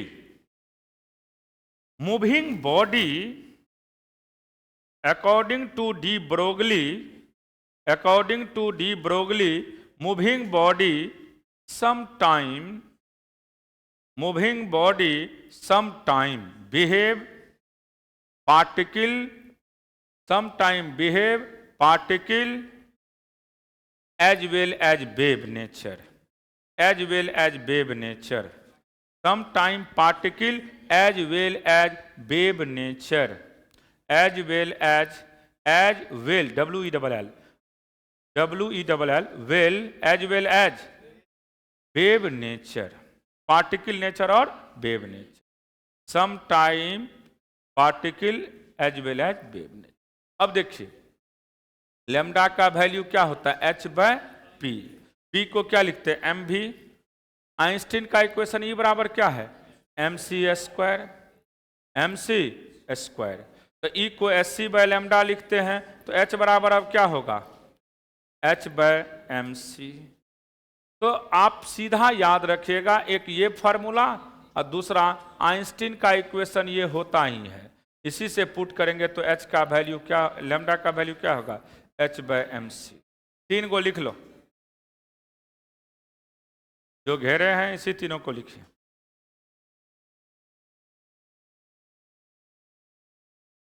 हो गया, आखिरी पॉइंट है ये।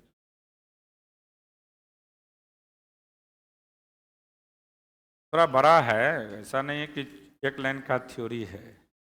हम पढ़ाएंगे तो कोई चीज़ हम बार बार कहें कि एक पॉइंट भी नहीं छूटना चाहिए।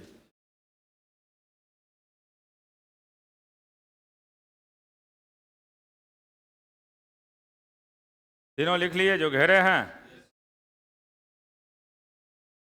अब इसका ग्राफ, वैसे भी ग्राफ जानते हो ये स्ट्रेट लाइन नहीं होगा। अब इसका वैल्यू समझना है यहां से। डी ब्रोगली इलेक्ट्रॉन का वैल्यू न्यूमेरिकल खूब पूछे जाते हैं।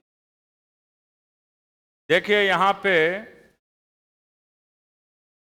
काइनेटिक एनर्जी का फॉर्मूला क्या पढ़ाए हैं, वर्क डन, और इसी को स्टॉपिंग पोटेंशियल कहते हैं, भी नट। क्या कहते हैं, Q इंटू भी नट इलेक्ट्रोस्टैट में ही पढ़ाए थे। अब देखिए डी ब्रोगली वेवलेंथ का value H by P। P को क्या लिखते हैं, under root 2m into kinetic energy, under root 2m into kinetic energy. अब लैम्डा बराबर H by 2m Q into भी नट भी बोल सकते हो। H का वैल्यू क्या होता है, 6.63 गुना 10 का पावर माइनस 34, माइनस 34 होगा। अब by under root 2 mass of electron 9.1 गुने 10 का पावर माइनस 31 kg, और चार्ज इलेक्ट्रॉन का 1.6 गुने 10 का पावर माइनस 19 इंटू भी नट। ये सर भी पढ़ाए होंगे आप लोग को। तो डी ब्रोगली इलेक्ट्रॉन की बात करिएगा तो कितना होता है, ये खूब पूछे जाते हैं बोर्ड में। डी ब्रोगली इलेक्ट्रॉन का कोई पूछेगा तो सीधा याद रखना है, नैनोमीटर के टर्म में ये होता है। क्या होता है, 1.227 बाय अंडर रूट भी नट नैनोमीटर। और एंगस्ट्रम में पूछेगा तो ये दोनों रट जाना। इलेक्ट्रॉन का, किसका, इलेक्ट्रॉन का। ये दोनों लास्टे वाला लिखो, क्योंकि केमिस्ट्री में भी सर बोले होंगे, अच्छे से पढ़ाए भी होंगे। कैसे कैलकुलेट होता है वो हमने बोल चुके हैं। दोनों लिख लीजिए, यही याद रखना है। इलेक्ट्रॉन का डी ब्रोगली वेवलेंथ कितना होता है, नैनोमीटर के टर्म में कहेगा तो 1.227 by under root stopping potential nanometre, या 12.27 एंगस्ट्रम बाय अंडर रूट भी नट। कैसे आता है उसी को हम प्रूव्ड किए हैं।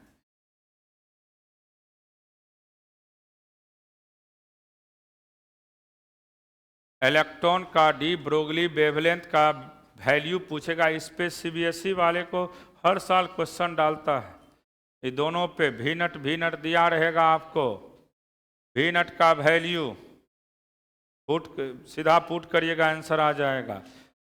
उतना नहीं लिखना, सिर्फ ये पॉइंट लिख लिया। आप नहीं अगर केमिस्ट्री में पढ़े तो पूरा डेरिवेशन लिख लीजिए, क्योंकि अगर नहीं पढ़े होंगे तो, अब पढ़े हैं तो मत लिखिए, खाली फार्मूला लिखिए।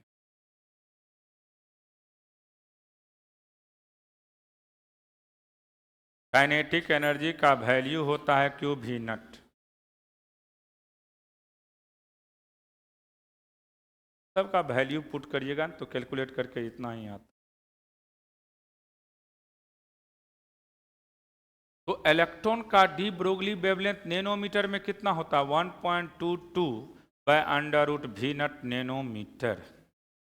और एंगस्ट्रम की बात करेगा तो 12.27 बाय अंडर रूट भी नट एंगस्ट्रम।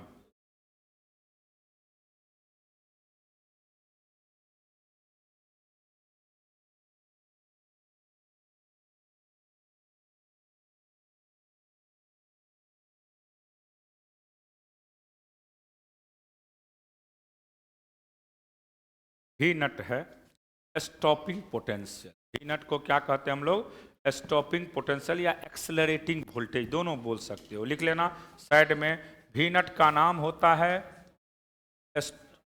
नहीं, यहां पे एक्सेलरेटिंग वोल्टेज या पोटेंशियल लिख दीजिए। एक्सेलरेटिंग वोल्टेज, एक्सेलरेटिंग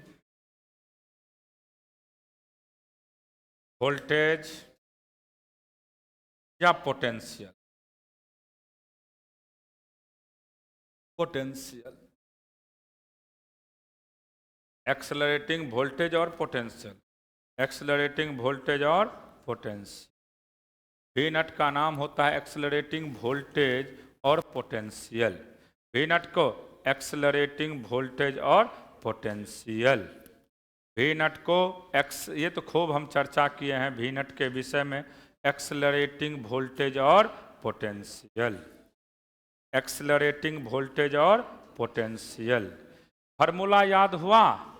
इलेक्ट्रॉन का डी ब्रोगली की बात करेगा तो 1.227 nanometre by under root we naught, और अगर मान लीजिए एंगस्ट्रम की बात करेगा तो 12.27 by under root V angstrom. दोनों याद हो गया। वी नट को किसके नाम से जानते हैं हम लोग? एक्सेलरेटिंग वोल्टेज और पोटेंशियल, एक्सेलरेटिंग वोल्टेज और पोटेंशियल, एक्सेलरेटिंग वोल्टेज और पोटेंशियल, एक्सेलरेटिंग वोल्टेज और पोटेंशियल, एक्सेलरेटिंग वोल्टेज और पोटेंशियल। तो डी ब्रोगली वेवलेंथ बराबर पूछा जाता है इलेक्ट्रॉन का, तो कितना कहोगे? बहुत इंपॉर्टेंट है, 1.227 under root we nought, 1.227 under root we nought, 1.227 under root we nought nanometre, और एंगस्ट्रम में कहेगा तो 12.27 under root we nought angstrom. बहुत इंपॉर्टेंट है, बोर्ड में फिक्स क्वेश्चन रहता है। एक और छोटा सा टर्म है काइनेटिक एनर्जी के फॉर्मेट, टेम्परेचर पढ़े भी होंगे, केमिस्ट्री में भी अगर पढ़ाए होंगे तो सुन लीजिए ध्यान से। इसी में इसको लिख लिया। अब इलेक्ट्रॉन का डी ब्रोगली वेवलेंथ का चर्चा, ये बहुत बहुत इंपॉर्टेंट, आप जब भी क्वेश्चन बैंक पलटोगे तो सब साल ही दिख जाएगा क्वेश्चन। लैम्डा बराबर क्या पढ़ाए हैं बोलिए? लैम्डा डी ब्रोगली, केमिस्ट्री का यूज करेंगे हम अभी। H/P होता है, H/P, H/P होता है। P को ही हम लोग क्या लिखते हैं? Under root 2m into kinetic energy. एक टर्म आपने पढ़ा होगा ट्रांसलेशनल काइनेटिक एनर्जी, याद आ रहा है? केमिस्ट्री में पढ़े होंगे आप लोग, सर पढ़ाते होंगे कि ट्रांसलेशनल काइनेटिक एनर्जी हमेशा डिपेंड करता है टेम्परेचर पे, और हमने भी 11th में ये चर्चा किए थे कि बहुत इंपॉर्टेंट है। सुनिए ध्यान से, काइनेटिक एनर्जी का फॉर्मूला होता है, काइनेटिक एनर्जी की बात करते हो तो हम लोग जानते हैं हाफ mv², ये फॉर्मूला आपको रटा हुआ है। और एक होता है ट्रांसलेशनल काइनेटिक एनर्जी, TKE कर दे तो समझ जाइएगा, ट्रांसलेशनल काइनेटिक एनर्जी। इसका फॉर्मूला सर पढ़ाए होंगे 3/2 RT, R bye Avogadro number into T temperature, निश्चित पढ़ाए होंगे। ये translational kinetic energy only depend करता है टेम्परेचर, ये टेम्परेचर है। ये केमिस्ट्री का टर्म है, हम तो लिख रहे हैं वैसे 3/2। इसको के कहते? के को बोल्टमान कांस्टेंट, के को बोल्टमान कांस्टेंट। केमिस्ट्री का पहला दूसरा चैप्टर में है बाबू, खूब पढ़ाए होंगे सर लोग। अब देखिए, अब हमें उस पर जाना भी नहीं है, समझिए। काइनेटिक एनर्जी की बात और ट्रांसलेशनल काइनेटिक एनर्जी दोनों का वैल्यू क्या होगा? सेम, दोनों का वैल्यू। तो यहां से पुट करिए, हाफ mv² बराबर 3/2 kT। ये और ये कैंसिल। अब समझना, इसमें मास से गुना करो तो m² v²। अब बाय m कर दे तो कोई फर्क पड़ेगा आपको? बराबर 3 kT, हाँ या ना? कोई दिक्कत? अरे वही है, कुछ नहीं के ऊपर नीचे मास से गुना और भागा कर दी। अब इसको p² लिख सकते हैं, तो p² का value 3m kT, 3m kT। तो p बराबर क्या होगा? Under root 3m kT। Direct लिखा रहता है बोर्ड सबके क्वेश्चन बैंक में। तो लैम्डा डी ब्रोगली वेवलेंथ हमने क्या पढ़ाए हैं? एक लाइन हम इसको थोड़ा आगे बढ़ रहे हैं, फिर बैक करेंगे। डी ब्रोगली की बात किए थे तो क्या पढ़ाए थे बोलो? डी ब्रोगली की बात करते हो H/P ना, तो यहां से H/ क्या लिख सकते हो बोलो? Under root 3m into kinetic energy, Boltzmann constant into temperature, Boltzmann constant into temperature. ये अभी तक 10 से 11 बार क्वेश्चन पूछा है बोर्ड, IIT सब जगह। 225 लिख देना। के को क्या कहते हैं हम लोग? बोल्टमान कांस्टेंट।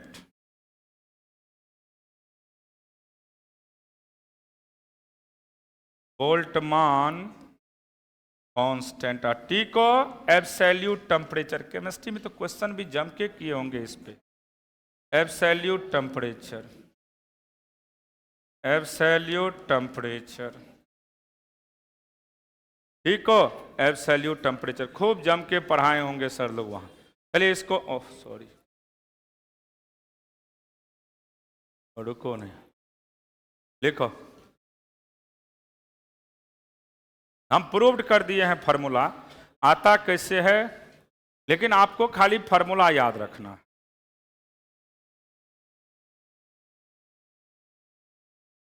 अरे नंबर तो ऑब्जेक्टिव ने पूछेगा रे चटवा। तो हम प्रूव्ड इसलिए क्योंकि डायरेक्ट लिख देते तो कैसे आया।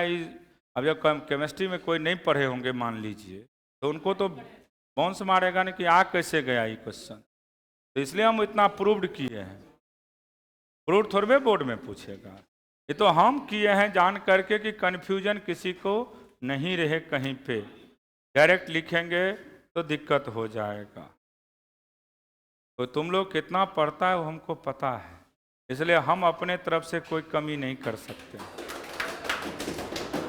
आओ काम मत करो, लिखने आएंगे मारेंगे, दांत सब अंदर ही घुसेड़ जाएगा। लिख जल्दी। कट्टा हो गया, यही आखिरी भी कॉन्सेप्ट है। लिख लिया? कोई करा नहीं, कोई करा हो गया। अरे पड़ोसिया से छाप लेना तू। लिख लिया ना?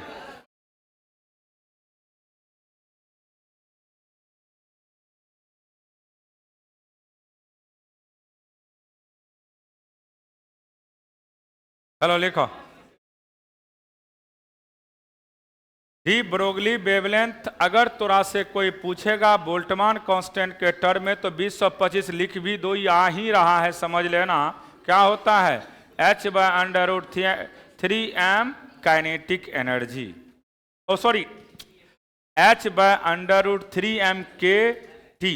के हो गया बोल्टमान कांस्टेंट, टी हो गया एब्सोल्यूट टेम्परेचर। क्लियर हो गया? अब आगे पीछे कुछ नहीं होगा।